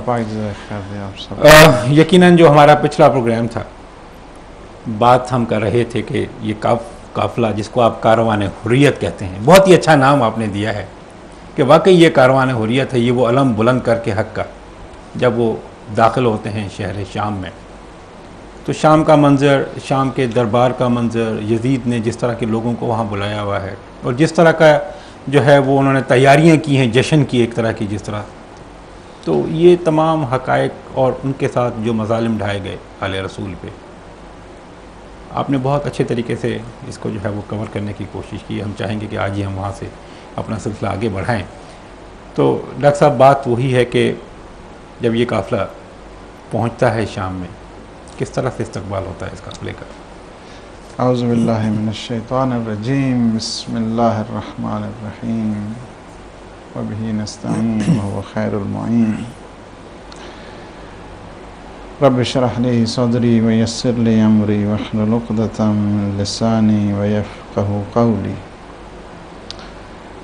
اللہم صل علی فاطمۃ وابیہا وبعلہا وبنیہا والسر المستودع فيها بعدد ما أحاط به علمك، أما بعد فقد قال الله سبحانه وتعالى في محكم الكتاب المبين، بسم الله الرحمن الرحيم، ولا تحسبن الذين قتلوا في سبيل الله أمواتا بل أحياء عند ربهم يرزقون، صدق الله العلي العظيم۔ سب سے پہلے آپ کو، آپ کی پوری ٹیم اور اپنے تمام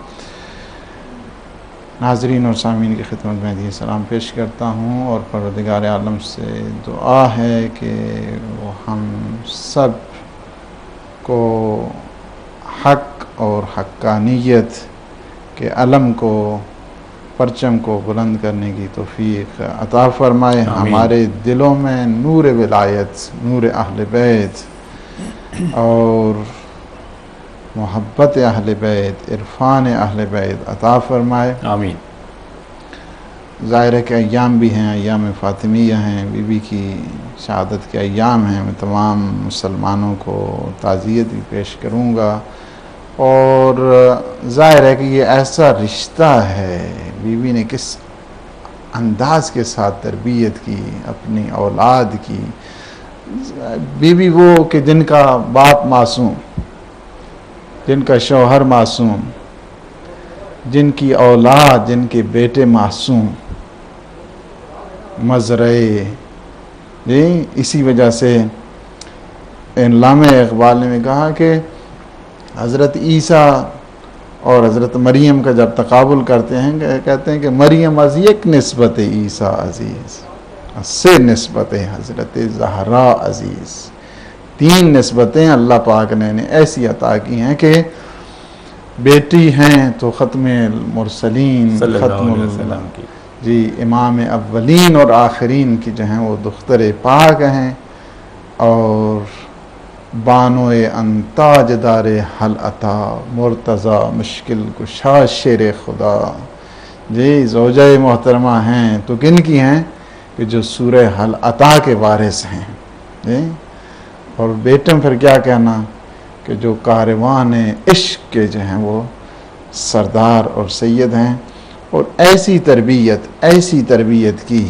کہ ظاہر ہے کہ کبھی بھی حق پہ جب بھی بات آئی تو ایک دفعہ حق نما ہستیاں ہیں، یہ حق کو ہمیشہ پیش کیا گیا، اگرچہ مشکلات برداشت کی، مصائب برداشت کیے، کفار و مشرکین کا وہ دور دیکھا، اپنے بابا کے اوپر صحبتیں دیکھیں، اپنے شوہر کے اوپر جو حالات پیش آئے وہ دیکھے، اور یہ حالات میں یہ کہوں گا ایک جملہ ضرور کہ کربلا کے جو واقعات ہیں ان کے پیچھے جو علل اور اسباب ہیں اگر انہیں تلاش کیا جائے تو ایک وہ وفات حضرت آیات کا سلسلہ بھی ہے ان حقائق میں، جبکہ ہماری وہ بات نہیں ہے، لیکن اگر کوئی علل اور اسباب کربلا کو تلاش کرنا چاہتا ہے تو ان میں سے ایک وہ ہے۔ اور ایک کویسچن میں جواب نہیں دینا چاہتا بلکہ کویسچن کروں گا اور اپنے تمام ناظرین سے چاہوں گا کہ اس میں جو ہیں وہ تحقیق کریں، اور وہ یہ ہے کہ لِأَيِّ الْأُمُورِ تُدْفَنُ سِرًّا، کہ بی بی کو رات کے اس پہر میں کیوں دفن کیا گیا، بی بی کی قبر کہاں پر ہے، کیا جنت البقیع میں ہے یا گھر کے حجرے میں ہے یا پیغمبر کے روضے اور اس منبر کے درمیان ہے، آخر یہ ایسا واقعہ کیوں پیش آیا اور یہ قبر کیوں مخفی رکھی گئی، کیا وجہ ہے؟ دنیا والوں کی تو قبریں جو ہیں وہ ظاہر ہوتی ہیں، رسول کی بیٹی کی قبر تاریخ میں اس طرح کیوں؟ تو یہ ایک ایسا کویسچن ہے کہ جس کے لیے خود بہت ہی فکر بڑے اہم آپ نے جو ہے جو اشارہ دیا ہے جس واقعے کی طرف کہ بی بی کی قبر کا جو ہے وہ صحیح اندازہ کسی کو بھی نہیں ہے کہ وہ کیا جنت البقیع میں ہے یا روضہ رسول اور ممبر کے قریب جس طرح بتایا یا حجرے میں کہیں، یہ کیوں پیش آئی؟ یہی کویسچن ہے ہمارا، اس پہ جو ہے نا وہ تحقیق ہونی چاہیے۔ ہر مسلمان کا جو ایک فریضہ ہے کہ جس رسول کی بیٹی کہ جنہیں پیغمبر خود فرمائیں کہ جنہوں نے خود متواتر حدیث ہے سیاستہ میں موجود ہے کہ فاطمۃ بضعۃ منی من آذاہ فقد آذانی ومن آذانی فقد اذلہ، فاطمہ میرا پارے جگر ہے، میرا پارے تن ہے، میری تمام جتنی مسئولیات ہیں ان کا حصہ ہے، میری ذمہ داریوں کا جز ہے، جس نے فاطمہ کو اذیت پہنچائی اس نے مجھے اذیت پہنچائی، جس نے مجھے اذیت پہنچائی اس نے اللہ کو اذیت پہنچائی۔ تو خود مسلمانوں کا فریضہ ہے کہ کیا ہے یہ حدیثیں کیوں اس سے جو ہے وہ چشم پوشی کیوں کی گئی ہے، اس پہ کیوں تحقیق کیوں نہیں ہوئی اس ٹاپک سے؟ تحقیق جو ہے نا وہ ہوئی ہے، جو ہمارے ابھی تک تاریخ کی کتابیں ہیں وہ کیا کہتی ہیں اس حوالے سے؟ تاریخ کی کتابیں تو خیر تاریخ تو چھپاتی نہیں ہے، جس طرح ہم نے پہلے بھی عرض کیا ایک دفعہ کہ تاریخ جب اپنے آغوش میں کسی چیز کو لے لیتی ہے تو چھپاتی نہیں ہے، اگرچہ اس کو توڑنے مروڑنے کی مسلسل جو ہے نا کوشش کی گئی، بعد میں کوشش کی گئی، پہلے کوشش کی گئی، جس حساب سے چاہتے تھے انہوں نے کوشش کی، لیکن تاریخی حقائق کو چھپانا جو ہے نا وہ بہت ہی مشکل کام ہوتا ہے اور نہ ہی کسی ایک گروہ کا کام ہوتا ہے۔ تاریخ جب اپنے دامن میں چیز کو لے لیتی ہے تو پھر وہ چھپتی نہیں ہے، وہ کسی نہ کسی ٹائم پہ ظاہر جو ہے نا وہ ضرور ہوتی ہے۔ تو باہر کیفے کی کویسچن ہے، ہر ایک کو اس پہ جو ہے نا وہ غور کرنے کی ضرورت ہے کہ جس کے لیے اتنی سفارشات، جس بیٹی کے لیے اتنی تاکیدات، جو اگر رسالت پہ وقت آئے تو مباہلہ میں آ جائے، جو تطہیر پہ وقت آ جائے تو چادر میں آ جائے، جو بیٹی اس اہمیت عظمت اور جلالت کی مالکہ ہے،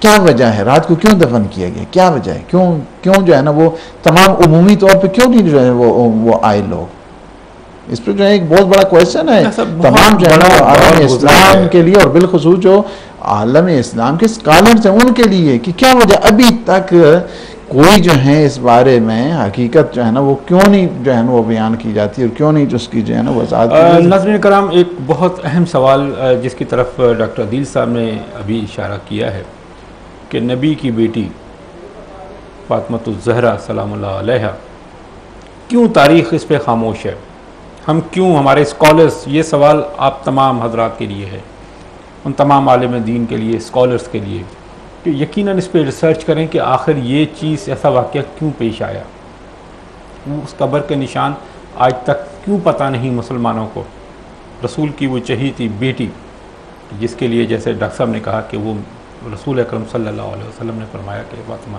میرے جگر کا ٹکڑا ہے، ہم تمام ان رشتوں کو، ہم تمام ان چیزوں کو جس کے احترام میں رسول کھڑے ہو جاتے تھے، کہ آخر کیا وجہ ہے کہ ہم اس پہ پردہ ڈالے ہوئے ہیں. یہ بہت اہم سوال ہے, سوالیہ نشان ہے تمام عالم اسلام کے لیے.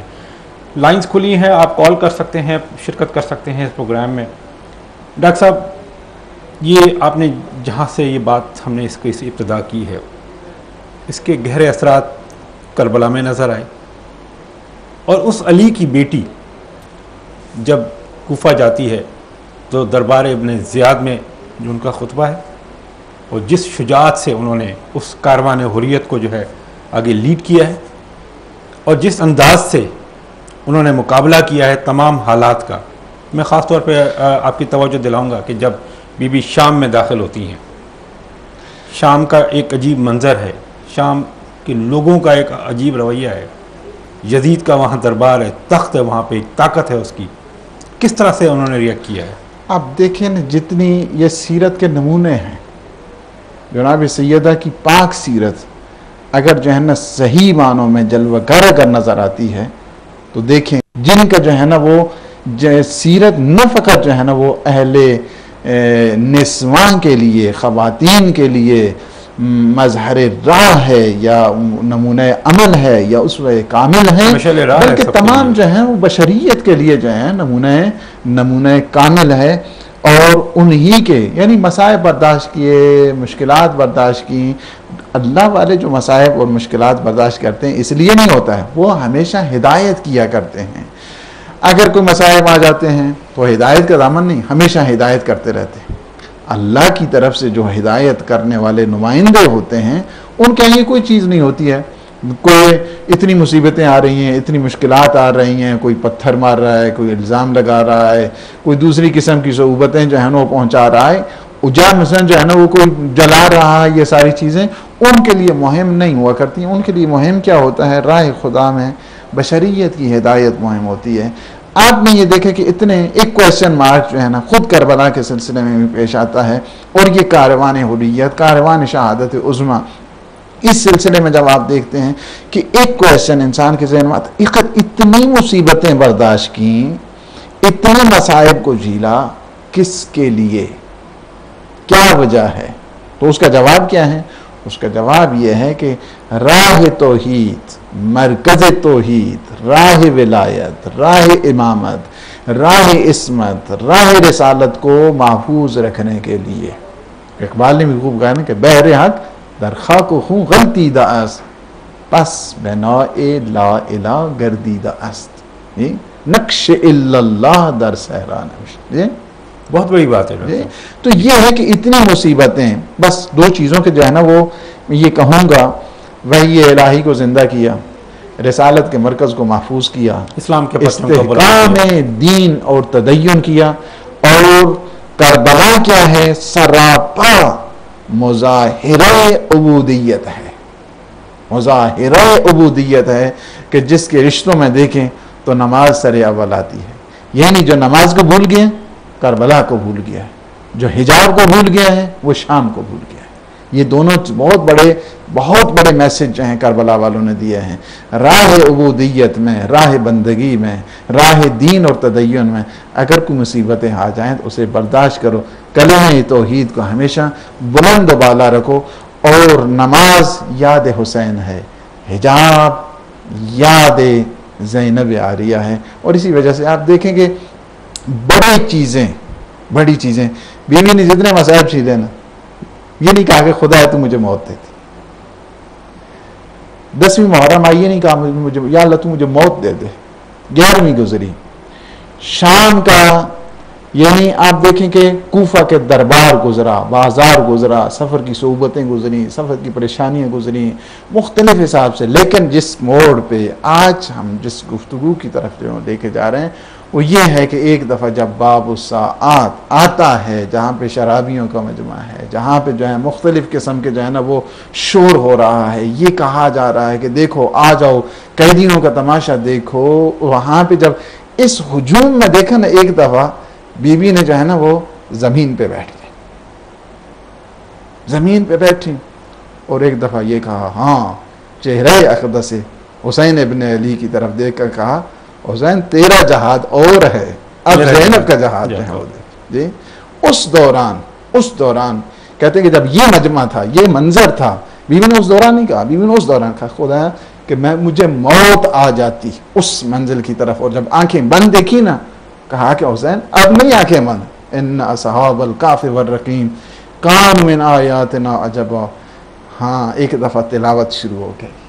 حسین ابن علی نے متوجہ کیا، تمام جتنے جو تماشی نے کہا سر کٹا ہوا اس سے تلاوت خدا کی جو ہے نا آواز آ رہی ہے، یہ کیا چیز. لوگ جو ہے متوجہ ہوئے. ایسے میں بی بی نے شکریہ کیا کہ وہ منظر آتا ہے کہ جب باب الساعات کہتی. اور یہ قافلہ اتنے ہر ایک مقام پر، ہر ایک منزل پر جو ہے نا میسج چھوڑی. دنیا تماشا دیکھنے کے لیے آئی نا. وہاں کے خواتین دیکھیں جن بچوں کے چہرے درخشان، نور کی تابش جن کے چہروں سے ہو رہی ہے، اور جب ان کی نگاہیں ان پہ پڑتی ہوں، لوگ کہتے تھے جن کا ہم تماشا دیکھنے کے لیے ہیں یہ تو ہمارا تماشا دیکھ رہے ہیں. کیا ان میں صبر ہے، کیا ان میں حوصلہ ہے، کیا اس میں استقامت ہے، یہ کیا ہے. ایسے میں کچھ خواتین نے، جس طرح تاریخ میں ملتا ہے کہ بعض عورتوں نے جب دیکھا، جو تماشبین تھیں، خواتین آئی ہوئی تھیں، انہوں نے کہا کہ ما رأینا صبایا احسن من ہؤلاء فمن انتم. ہم نے ایسے اس طرح کے قیدی کبھی نہیں دیکھے ہیں. اب کس خاندان سے، کون ہیں؟ فمن انتم. ایسے میں 4 سال کی بچی جو بولتی ہیں، کیا کہتی ہیں، جواب دیتی ہیں نحن صبایا آل محمد.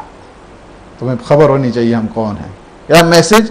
یعنی میسج ہے آل محمد کے بچے، ان میں وہ فکر، ان میں وہ معرفت، ان میں وہ عشق و سرور، معرفت پروردگار، اپنا تعارف کرانے کا طریقہ. کیا نحن صبایا آل محمد. ہمیں مت دیکھو یہ جو بنو امیہ جو پروپیگنڈا کرتے آ رہے ہیں کہ ہم نے باغیوں پر فتح کر لی ہے، یہ ہیں وہ تھے جنہوں نے بغاوت کی تھی حکومت کے خلاف، یزید کے خلاف اور ابن زیاد کے خلاف، جنہوں نے نہیں. نحن صبایا آل محمد. یہ جھوٹ بولتے ہیں، کہتے ہیں کہ یہ روم کے قیدی ہیں.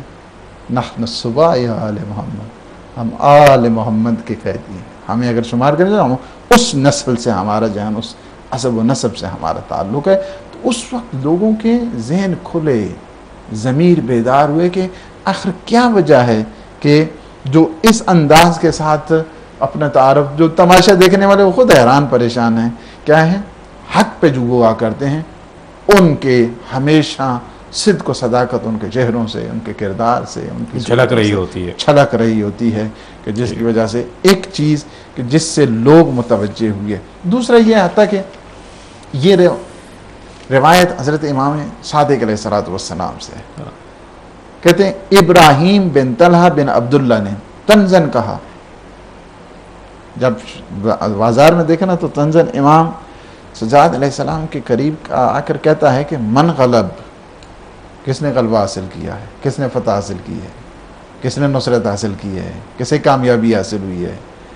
امام علیہ السلام نے ایک جملہ، ظاہر ہے امام سید الساجدین ہے، صابرین کے جو ہیں وہ امام، صابرین کے جو ہیں وہ سید و سردار، فرمایا کہ اذا اردت ان تعلم من غلب دخل وقت الصلاۃ فاذن واقم.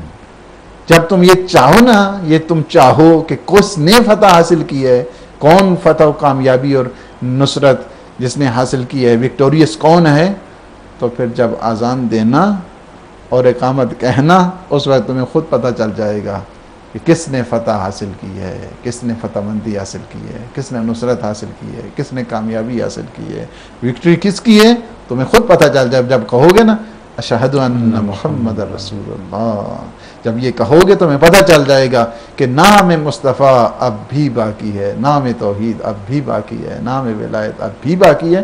تمہیں خود پتہ چل جائے گا کہ فتح کس کی ہوئی ہے، نصرت کس کی ہوئی ہے، ارجمندی کس کی ہوئی ہے، تابندگی کس کی ہوئی ہے، درخشندگی کس کی ہوئی ہے. تو اس سے جو ہے نا یہ پتہ چلتا ہے ہر موڑ پر ہدایت کا جو ہے نا وہ مینار بن کر، ہدایت کے چراغ بن کر، ہدایت کی مشعلیں بن کر تبلیغ کر رہے ہیں، تبلیغ دین کیے جا رہی ہے. یعنی جب اقامت ہو جائے، جب اذان ہو جائے، اس وقت دیکھ لینا کہ کس نے غلبہ حاصل کیے. بہت بڑا جو ہے وہ میسیج دیں گے، میسیج توحید کا میسیج دیا، میسیج رسالت کا دیا کہ ہم محافظین توحید ہیں، ہم محافظین رسالت ہیں. تو یہ بتانے کے لیے ہے باہر کے. ڈاکٹر صاحب میں اپنے ناظرین سے گزارش کروں گا کہ یہ پروگرام ہم اس موڑ پہ لے آئے ہیں جہاں بہت ساری انفارمیشن جو ہے ہم کوشش کر رہے ہیں کہ آپ تک پہنچائیں. اگر کوئی صاحب یا صاحبہ ہمارے ناظرین میں سے کچھ کنٹریبیوٹ کرنا چاہے اور کچھ کہنا چاہتے ہیں، یہ ایک بہت بڑا پلیٹ فارم ان کے لیے ہے. وہ کال کر سکتے ہیں اور اپنا میسج، اپنا پیغام جو ہے اور اپنی بات لاکھوں انسانوں تک پہنچا سکتے ہیں. یہ وہ میسج ہے سید الشہداء کا، جو حق کا میسج ہے، پوری دنیا کے لیے، عالم اسلام کے لیے میسج ہے، ہر انسان کے لیے میسج ہے کہ توحید اور اسلام کے پرچم کو کس طرح سر بلند کیا جاتا ہے. ڈاکٹر صاحب، بڑی خوبصورت آپ نے بات کی ہے کہ آپ مجھ سے کیا پوچھ رہے ہو جب اذان ہو، جب اشہد ان محمد رسول اللہ اشہد لا الہ الا اللہ کہا جائے اور اس کے بعد اللہ کی توحید کی اور رسالت کی بات کی جائے تو آپ کو سارا جواب مل جائے گا. بڑا خوبصورت میسج ہے اس کے اندر، خاص طور پہ توحید کے حوالے سے کہ اتنے مصائب برداشت کیے، اتنے مظالم، آخر کس کے لیے؟ اس پرچم کو سر بلند کرنے کے لیے. تو اس کے باوجود، مطلب اتنا سارا کچھ سننے کے باوجود پھر بھی لوگوں میں کوئی تبدیلی اتنی نہیں آئی. اصل میں پروپیگنڈا اس لحاظ سے اور اس ایکسٹینٹ کے ساتھ جو ہے نا وہ کیا گیا، اسکوپ تھا اس پروپیگنڈا کا کہ لوگوں میں یہ باور یہ کرایا گیا کہ باغی ہیں، یہ باغی ہیں، اور یہ ان کی جو ہے نا ان کی بہنیں، ان کی اولاد، ان کے بیٹے آ رہے ہیں. اسی وجہ سے تاریخ نے، کیونکہ بعض اس قسم کے مسائل ہیں کہ ظاہر ہے کہ اسٹیجوں پہ جو ہے نا وہ بیان نہیں کیے جا سکتے، لوگوں برداشت بھی نہیں کر سکتے. بعض خواتین نے حتیٰ کہ پتھر اٹھائے ہوئے تھے، حتیٰ کہ نہ فقط یعنی اس قدر قسی القلبی کا جو ہے نا وہ ثبوت دیا، قیدی ہیں لیکن پتھر مار رہے تھے. یعنی استقبال جو شام والوں نے کی وہ عجب انداز کے ساتھ تھا، پھول برسائے، اس طرح پھول برسا رہے تھے. اور جب یہ حالت تھی اس دوران جو لبہائے اقدس ہیں امام، وہ ان میں جنبش آتی تھی. جنبش آ کے فرماتے تھے وہ کہ تم دیکھ رہے ہو کہ اصحاب کہف کی داستان تمہیں بہت تعجب لگتا ہے، اس سے تعجب نہ کرو، مجھے دیکھو، میرا سر کہاں ہے اور میرا جسم اطہر کہاں ہے. اور تلاوت قرآن پاک، یہ بھی بہت بڑا میسیج دیا ہے کہ اہل بیت وہ ہیں کہ جن کا رشتہ جو ہے نا قرآن کے ساتھ جو ہے نا ہمیشہ جڑا ہوا ہے. اور وہ تعبیر کہ جو پیغمبر اسلام اپنے آخری وقت میں فرما کے گئے تھے کہ انی تارک فیکم الثقلین کتاب اللہ و عطرتی اہل بیتی ما ان تمسکتم بہما لن تضلوا بعدی حتی یرد علی الحوض، کہ یہ دونوں جو ہے نا قرآن و اہل بیت آپس میں ان میں جدائی نہیں ہے. جسم کو جدا کیا جا سکتا ہے، قرآن سے اہل بیت کی جدائی کبھی ممکن نہیں، دونوں ایک ساتھ ساتھ ہیں. تو یہ ہے کہ یہ بتایا گیا.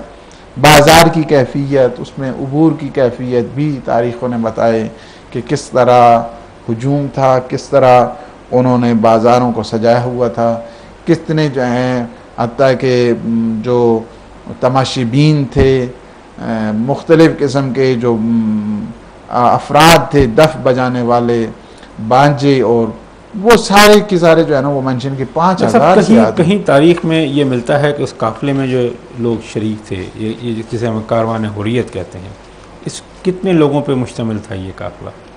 یہ ہم پہلے بتا چکے ہیں غالباً ایک پروگرام میں کہ اس میں بچے تھے جن میں جو ہے نا وہ 16 کے قریب جو ہے نا وہ بچے تھے، تقریباً 20 جو ہے نا وہ خواتین تھیں، جس میں یہ سارا جو ہے نا وہ قافلہ وہ چل رہا تھا.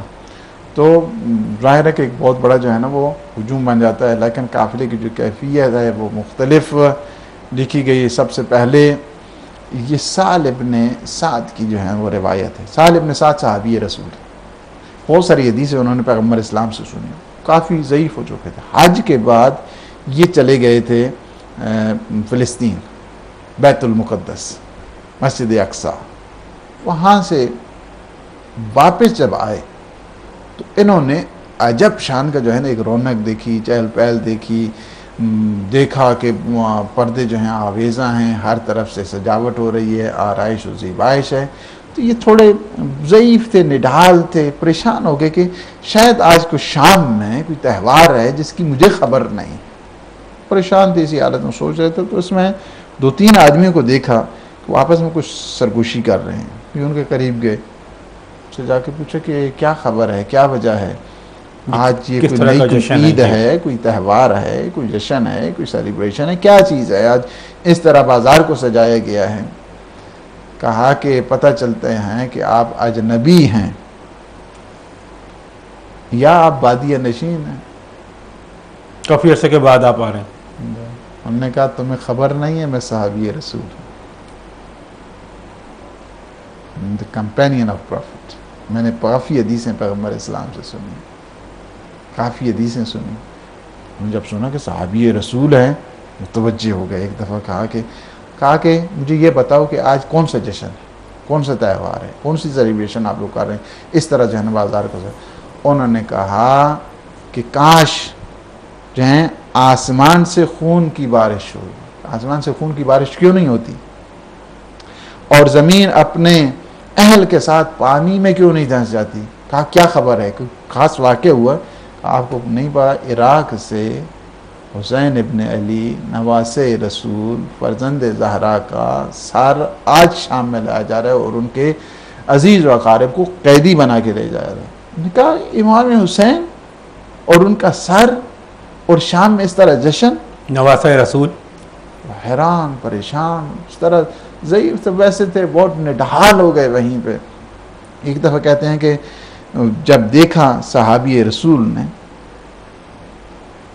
یکا یک ایک پرچم نظر آئے. کہتے ہیں کچھ پرچم نظر آتے ہیں اور ان پہ کچھ سر ہیں. پاس 2 روایتیں ہیں. ایک روایت جو ہے عماد الدین تبری نے جو ہے لکھی ہے اس کی الگ میں، لیکن اس میں ایک دوسری روایت کہ جب کیا ہے کہ میں نے دیکھا کہ کچھ جو ہیں سر نیزوں پہ سوار ہیں اور ایک سر جو ہے نا وہ خولی کے گھوڑے کی گردن میں ہے.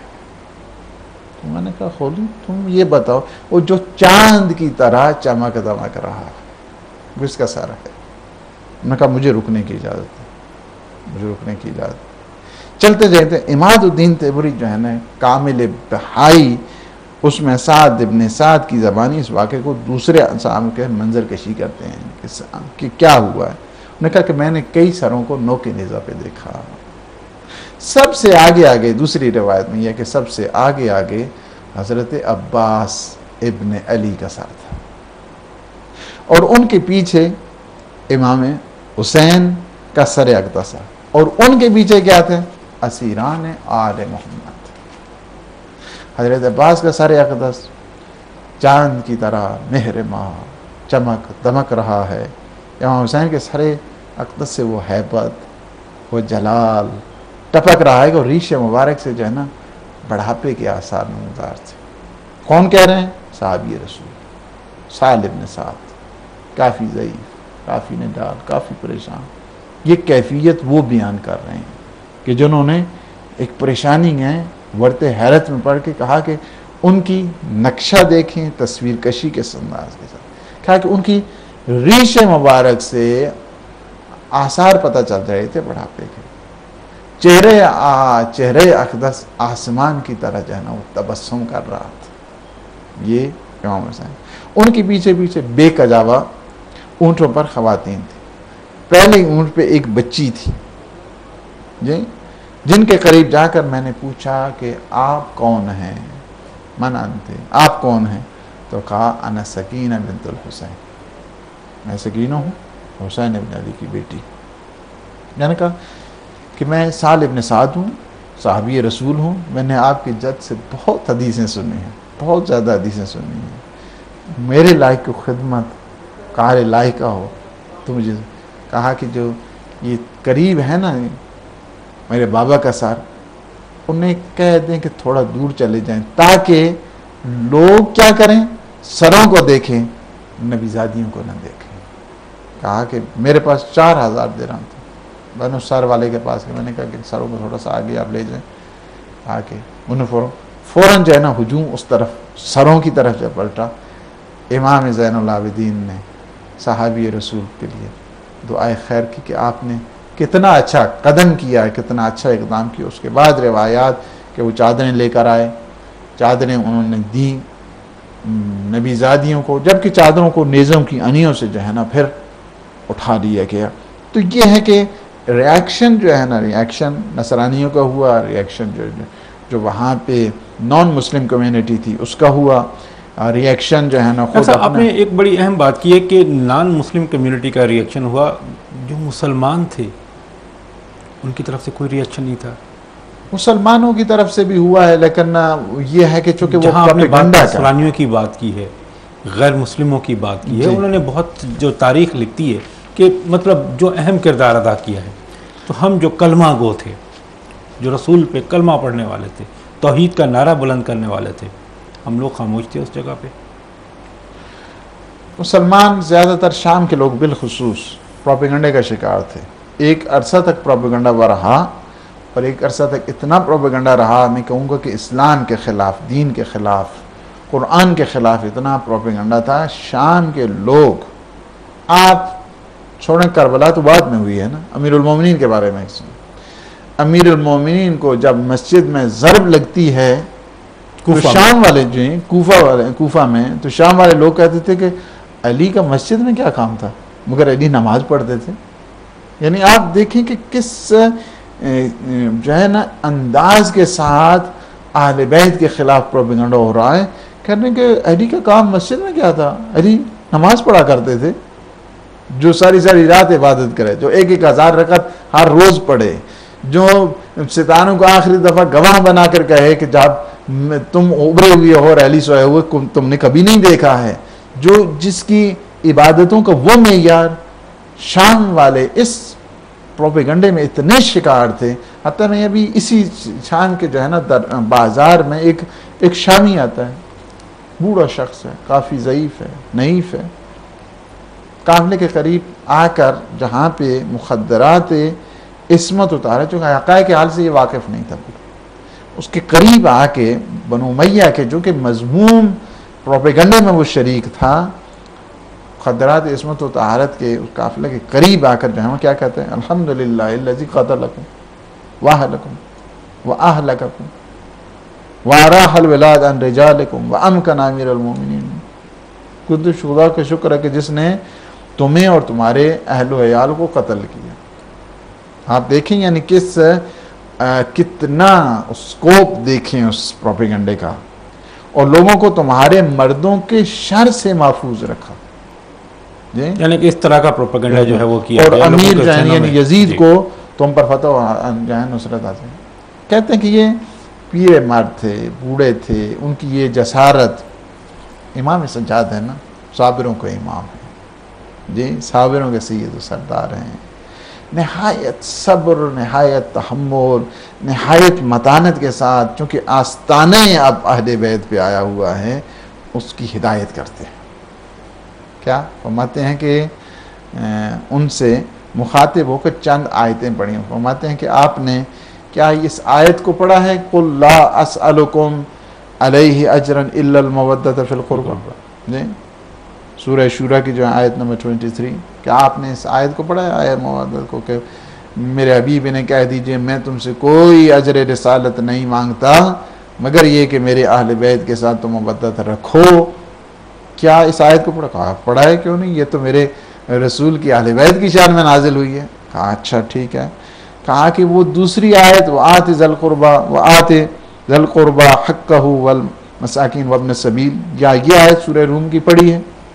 آپ یہ بھی پڑھی ہے. یہ بھی جو ہے نا پیغمبر اسلام کے جو قرابت دار ہیں ان کے بارے میں. فرمایا کہ ٹھیک ہے، ایک اور آیت سنو، انما یرید اللہ لیذہب عنکم الرجس اہل البیت ویطہرکم تطہیرا. کیا ایسے پڑھا ہے آیت تطہیر کو کہ سوائے اس کے نہیں کہ اللہ کا ارادہ ہے. کیا ہے؟ اے اہل بیت نبوت، اللہ تم سے ہر قسم کی رجاست کو اس طرح دور رکھے جس طرح دور رکھنے کا، کہ اور تمہیں اس طرح پاکیزہ کرے کہ جس طرح پاکیزہ رکھنے کا. کیا یہ آیت پڑھی ہے؟ کہا کہ کیوں نہیں، یہ تو اہل بیت کی شان میں ہے. فرمایا کہ اس آیت کو پڑھا ہے، وَاعْلَمُوا أَنَّمَا غَنِمْتُم مِّن شَيْءٍ لَخُمُسُهُ لِلرَّسُولِ وَلِذِي الْقُرْبَى وَالْيَتَامَى وَالْمَسَاكِينِ. یہ آیت خمس کا. کہا کہ کیوں نہیں پڑھا ہے، یہ تو اہل بیت کی شان ہے. تو فرمایا ہم اہل بیت ہیں، میں حسین ابن علی کا بیٹا ہوں، میں فاطمہ زہرا کا بیٹا ہوں، میں رسول خدا کا بیٹا ہوں.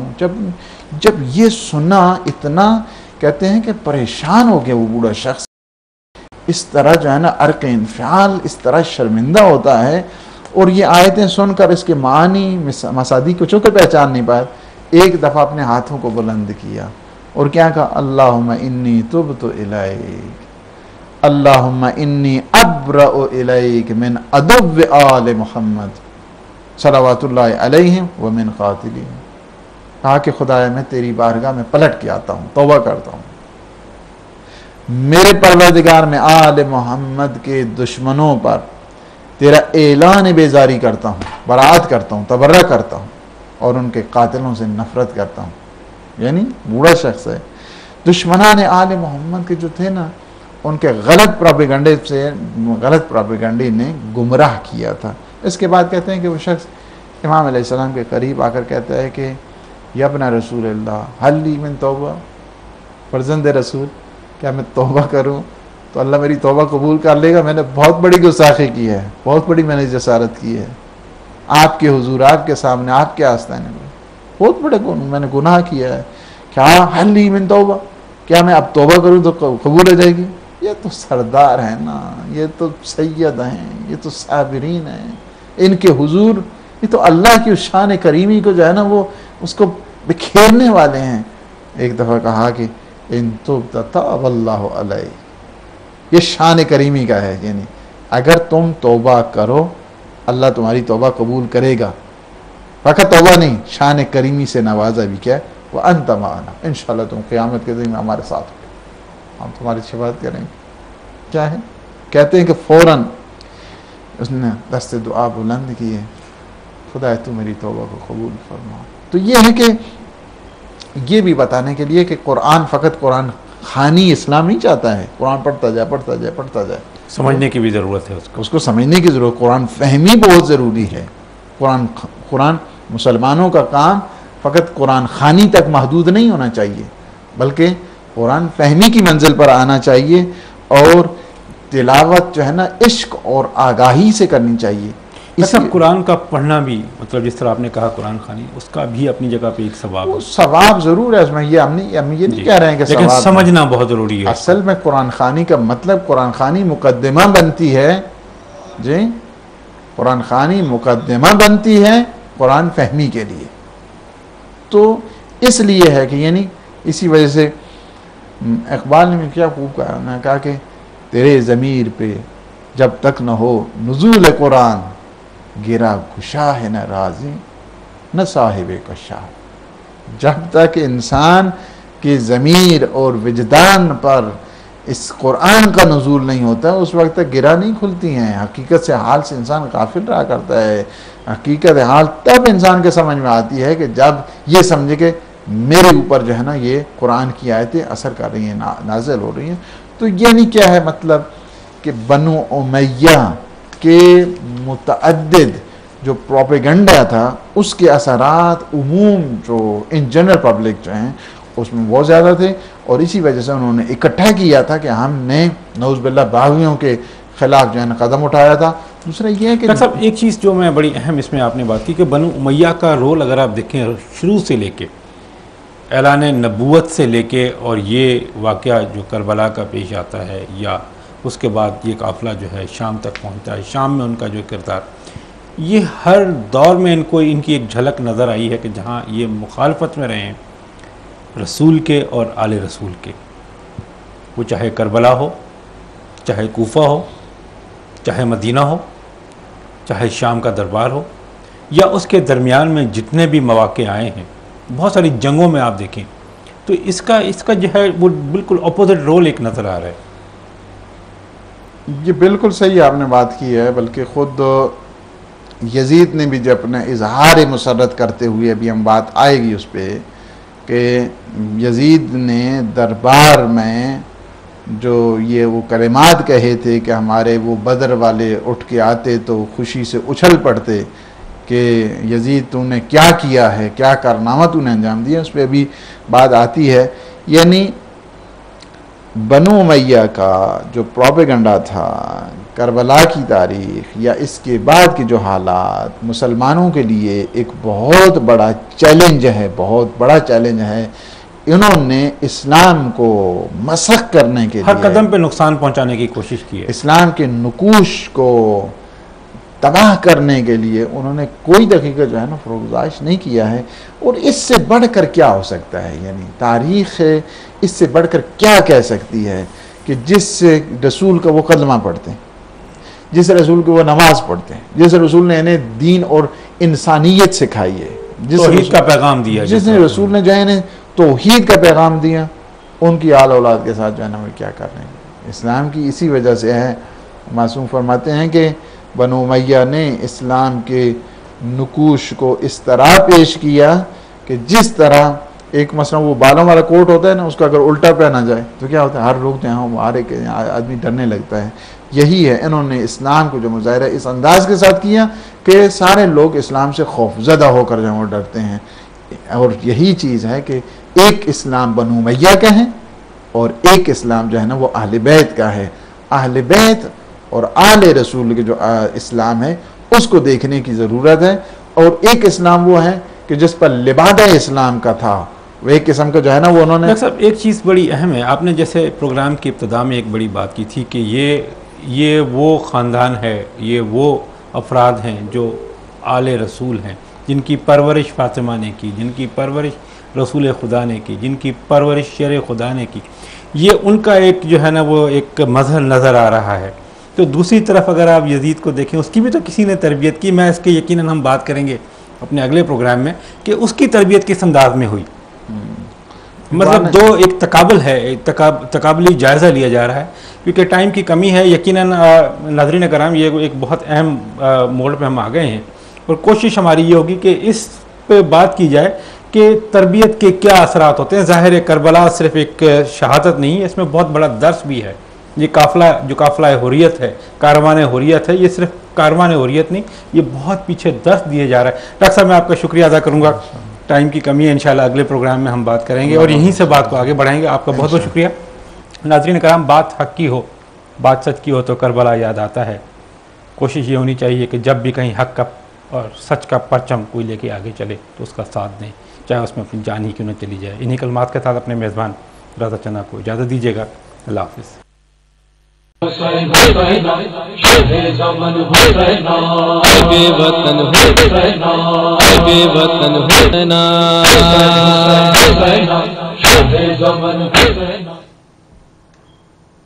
اعوذ باللہ من الشیطان الرجیم، بسم اللہ الرحمن الرحیم.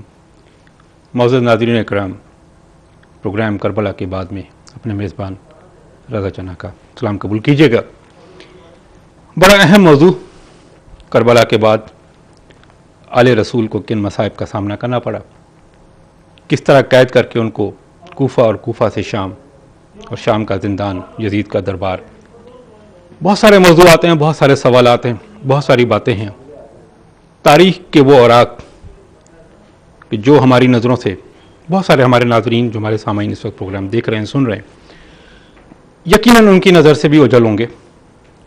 بہت سارے لوگ اہل علم جو تاریخ پہ گہری نظر رکھتے ہیں، خاص طور پہ اسلام کی تاریخ پہ گہری نظر رکھتے ہیں، وہ ہمارے معزز ناظرین جنہوں نے تاریخ کا بڑے قریب سے مطالعہ کیا، بغور جائزہ لیا، ان پہ بھی ایک فرض عائد ہوتا ہے کہ جب ہم بات کر رہے ہیں کربلا کے بعد کی، تو کیا اسلام کی تاریخ جو ہے وہ کیا ہے، حقیقت کیا ہے. آج تک ہم اس چیز کو کیوں سامنے اسکرین پہ نہیں لا سکے، ہم عوام تک اس کے حقائق کیوں نہیں بیان کر سکے. اس کے پیچھے بہت سارے سوالات ہیں. یقیناً آپ کے ذہن میں بھی ایک سوال ہوگا کہ یزید، ہر مسلمان کا وہ گروپ کسی بھی فقہ سے تعلق رکھتا ہو، اس چیز پہ متفق ہے کہ یزید ایک ظالم حکمران، یزید ایک بد کردار شخص، ہر وہ برائی جو معاشرے کی وہ یزید میں موجود. تو جب ہم بات کرتے ہیں کہ جب یہ قافلہ قید ہو کے کوفہ سے شام کی طرف روانہ ہوتا ہے تو یہ اسی بدبخت بد کردار شخص کا دربار ہے جہاں لایا جاتا ہے، اس چیز کو سمجھنے کے لیے کہ اس دربار میں کس طرح کے واقعات پیش آئے، یزید کا دربار کس طرح کے لوگوں سے سجا ہوا تھا، کس طرح کے لوگ وہاں موجود تھے، دربار کا ماحول کیا تھا، یزید کا اپنا کردار کیا تھا، یہ ساری چیزیں سمجھنے کے لیے، اور وہ خطبہ، وہ تاریخی خطبہ جو فاتح شام، فاتح خیبر کی بیٹی حضرت زینب سلام اللہ علیہ نے جو خطبہ دیا ہے شام کے دربار میں، اس کو سمجھنے کے لیے ضروری ہے کہ آپ ان تمام حقائق اور واقعات سے باخبر ہوں۔ یقیناً یہ ایک اہم موضوع ہے، جیسا کہ آپ جانتے ہیں کہ ہمارے ساتھ شامل گفتگو ہمارے بہت ہی قابل احترام ایک عالم دین، بہت ساری ان کی خدمات، آپ کی بہت ساری کتابیں یو کے کی لائبریری میں ریفرنس کے طور پہ استعمال ہوتی ہیں، پڑھی جاتی ہیں، جناب علامہ ڈاکٹر غلام حسین عدیل صاحب۔ ڈاکٹر صاحب، آپ کا بہت بہت شکریہ کہ آپ رات کے اس پہر میں اور ڈی ایم کے کس پروگرام میں آپ آتے ہیں، شرکت کرتے ہیں، اور خاص طور پہ جو پروگرام ہم نے یہ ترتیب دیا ہے کربلا کے بعد، اس کے لیے آپ خاص طور پہ ایک ریسرچ کر کے ہمارے ناظرین کے لیے اپنی ایک انفارمیشن ان تک پہنچاتے ہیں۔ ناظرین کرام، ایک گزارش کرتا چلوں گا کہ اگر آپ کے ذہن میں کوئی سوال ابھرتا ہے، اگر آپ اس حقائق اسلام کی تاریخ کے حوالے سے کوئی چیز جانتے ہیں، تو میری آپ سے مؤدبانہ گزارش ہوگی کہ آپ کال کر کے ضرور اس پروگرام میں شامل ہوں، تاکہ وہ حقائق جو آپ جانتے ہیں وہ عوام الناس تک پہنچیں۔ بہت ہی اہم موڑ پہ ہم اس پروگرام کو لائے ہیں۔ ڈاکٹر صاحب سے میں جو پچھلے ہمارے پروگرام میں گفتگو ہو رہی تھی کہ جب یہ قافلہ شام میں پہنچتا ہے تو وہاں سے ہم اس منزل کو آگے بڑھائیں گے، لیکن یزید کے کردار کو، یزید کو سمجھنا، یزید کا اقتدار میں آنا، اس چیز کو سمجھنا بہت ضروری ہے۔ ڈاکٹر صاحب، بڑا اہم سوال ہے کہ یہ قافلہ جب قید کر کے لوگوں کو، آل رسول کو قید کر کے شام تک لایا جاتا ہے، ہم اس کو بعد میں ڈسکس کریں گے، یزید کے اس دربار میں جو حضرت زینب سلام اللہ علیہ کا خطبہ ہے اس کو ہم بعد میں ڈسکس کریں گے، لیکن ایک سوال جو میں عوام الناس تک یہ انفارمیشن پہنچانا چاہتا ہوں کہ یزید کیا تھا۔ پہلی چیز، یزید کیسے بنا، یزید کا کردار کیا تھا، یزید کو لانے والے کون تھے، یزید کو سپورٹ کرنے والے کون تھے، یزید کو اس لیول تک کہ وہ نواسہ رسول کو قتل کر دے، اس کو شہید کر دے، یہ کس طرح یہ سارے عوامل چند مہینوں میں، چند سالوں کے اندر اندر یہ رونما ہوئے۔ تو پہلا سوال میرا یہ ہے کہ یزید کو آپ کس طرح ڈیفائن کریں گے؟ اعوذ باللہ من الشیطان الرجیم، بسم اللہ الرحمن الرحیم، وبہ نستعین وہو خیر المعین، رب اشرح لی صدری ویسر لی امری واحلل عقدۃ من لسانی ویفقہوا قولی۔ اللہم انا نرغب الیک فی دولۃ کریمہ تعز بها الاسلام واہلہ وتذل بها النفاق واہلہ۔ اما بعد فقد قال اللہ سبحانہ وتعالی فی محکم الکتاب المبین، بسم اللہ الرحمن الرحیم، ولا تحسبن الذین قتلوا فی سبیل اللہ امواتا بل احیاء عند ربهم یرزقون۔ صدق اللہ العلی العظیم۔ سب سے پہلے آپ کو، آپ کی یہ پوری ٹیم اور اپنے تمام ناظرین اور سامعین کی خدمت میں ہدیہ سلام، تسلیمات اور آداب پیش کرتا ہوں۔ پروردگار عالم سے دعا ہے کہ وہ ہمیں توفیق عطا فرمائے کہ ہم صحیح معنوں میں کربلا شناسی کی منزل پر فائز ہو جائیں۔ میں یہ عرض کروں گا کہ کربلا ایک فرقان کی حیثیت رکھتی ہے۔ فرقان کا مطلب یعنی کیا ہے؟ فرقان کا مطلب حق اور باطل کے درمیان امتیاز اور ڈسٹنکشن پیدا کرتی ہے۔ اہل کربلا حق شناس ہوا کرتے ہیں، اور علامہ اقبال نے کیا خوب کہا ہے کہ این دو قوت از ازل آمد پدید، موسیٰ و فرعون و شبیر و یزید۔ یعنی یہ دونوں حق اور باطل کی جو قوتیں ہیں، یہ دونوں برسر پیکار ہیں۔ آپ اگر دیکھنا چاہتے ہیں کہ وہ اسی خطبے میں تمام تر جو یزید کے پورے حالات ہیں بی بی کا وہ تاریخ ساز، انقلاب آفرین، عہد آفرین، وہ خطبہ ہے کہ جس میں اس کی پوری جو حقائق ہیں وہ واضح کر کے رکھ دیے ہیں، اور وہ سفیانی دور کے 35 سال کہ جس میں ہمیشہ اہل بیت علیہ السلام کے خلاف جو ہیں وہ برسر پیکار رہے۔ یزید اگر اس کا پورا نقشہ آپ دیکھنا چاہتے ہیں تو وہ اس کے اشعار سے آپ کو ملے گا، کہ جب وہ کہتا ہے کہ اگر میرے بدر والے آ جاتے اور وہ آ کر دیکھتے تو وہ خوشی سے اچھل پڑتے اور یہ کہتے کہ یزید تیرے ہاتھ شال نہ ہوں، تو نے کتنا تیرے ہاتھوں اور تیرے دست و بازو کو نظر نہ لگے، تم شاباش دیتے۔ اس کی حالت اس لحاظ کے ساتھ دیکھیں۔ تاریخوں میں تمام اہل سنت، اہل شیعہ کے جو مورخین ہیں، محدثین ہیں اور بڑے بڑے مفکرین ہیں، انہوں نے یہ لکھا ہے کہ اس کا وہ انتہائی بد کردار، انتہائی فاسق، انتہائی جابر، انتہائی ڈکٹیٹر، جو کعبہ بیت خدا میں بیت خدا کو استبل بناتا ہے۔ آپ ذرا اس کی جو ہے وہ بیک گراؤنڈ اور اس کی ہسٹری کو دیکھیں۔ یزید وہ کہ جو حلال اور حرام میں امتیاز قائم نہیں کرتا، اور یہی وجہ ہے۔ خود خطبہ سید الشہداء میں دیکھیں تو اس میں آپ دیکھیں کہ سید الشہداء فرماتے ہیں، اور یہ تمام امت کو، یہ آپ نے بہت مہم کویسچن کہ جس کی طرف آپ نے متوجہ کی کہ کیا وجہ بنی ہے 50 سال ہی ابھی رحلت رسول خدا کو نہیں گزرے، اور اتنا بڑا کہ وہ رسول خدا کا نواسا کہ جنہیں وہ جوانان جنت کا سردار کہتے ہیں، ان کی موجود ہیں، وہ لوگ ابھی موجود ہیں، جی وہ لوگ ابھی موجود ہیں ابھی صحابی، اور یہ بہت بڑا تمام مسلمانوں کے لیے ایک لمحہ فکریہ ہے، اور ان کے نواسے کو کہ جن کا کلمہ پڑھتے ہیں، ان کے نواسے کو کہ جنہیں وہ جوانان جنت کا سردار کہتے ہیں، رسول خدا کے جنہوں نے انسانیت سکھائی، جنہوں نے اخلاق سکھایا، جنہوں نے دین اور تدین سکھایا، ان کے نواسے کو 3 دن کا تشنا کربلا کے لک و دک صحرا میں جو ہے وہ ذبح کر دیا۔ ہمارے ساتھ مہمان ہیں، ٹیلی فون لائن پر ان سے بات کرتے ہیں۔ آپ کی قطع کلامی کی میں معافی چاہتا ہوں، میں اس دوبارہ سوال کی طرف آؤں گا، لیکن پہلے ایک سوال لے لیتے ہیں۔ السلام علیکم جی۔ وعلیکم السلام، میں معافی چاہتا ہوں کہ مخل ہوا پروگرام میں آپ کے۔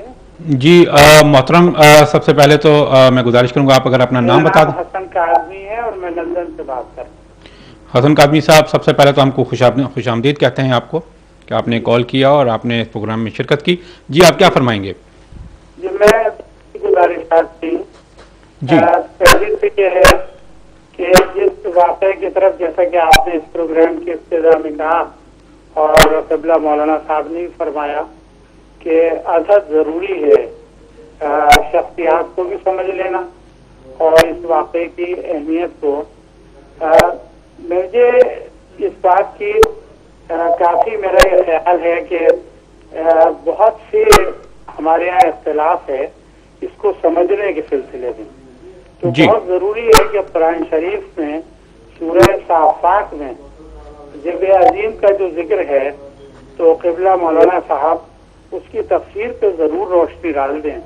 جی جی جی آپ فرمائیے۔ بعض مفسرین نے تو لکھ دیا کہ وہ بکرا بہت بڑا تھا، بعض نے لکھ دیا کہ وہ جنت سے آیا تھا، لیکن ایسے بھی مفسرین ہیں کہ جنہوں نے بہت واضح طور پر لکھا کہ یہ بہت کلیئر اشارہ ہے جو قربانی امام حسین علیہ السلام نے بعد میں دی اس سے بدلا تھا۔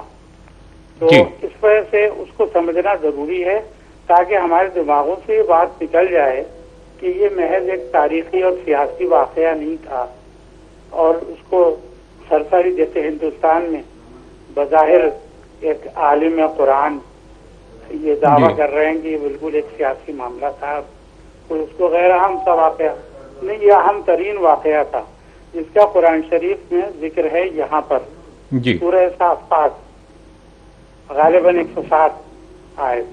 اچھا، دوسرا یہ کہ اسی کو ہمارے دیگر ہندوستان کے مفسرین نے ڈاکٹر اقبال نے اللہ اللہ بھائی بسم اللہ پدر مانیے زب نظیم احمد کس پتر، یہ اسی سورے کی اور اسی آیت کی وہ ہے تشریح اور تفسیر۔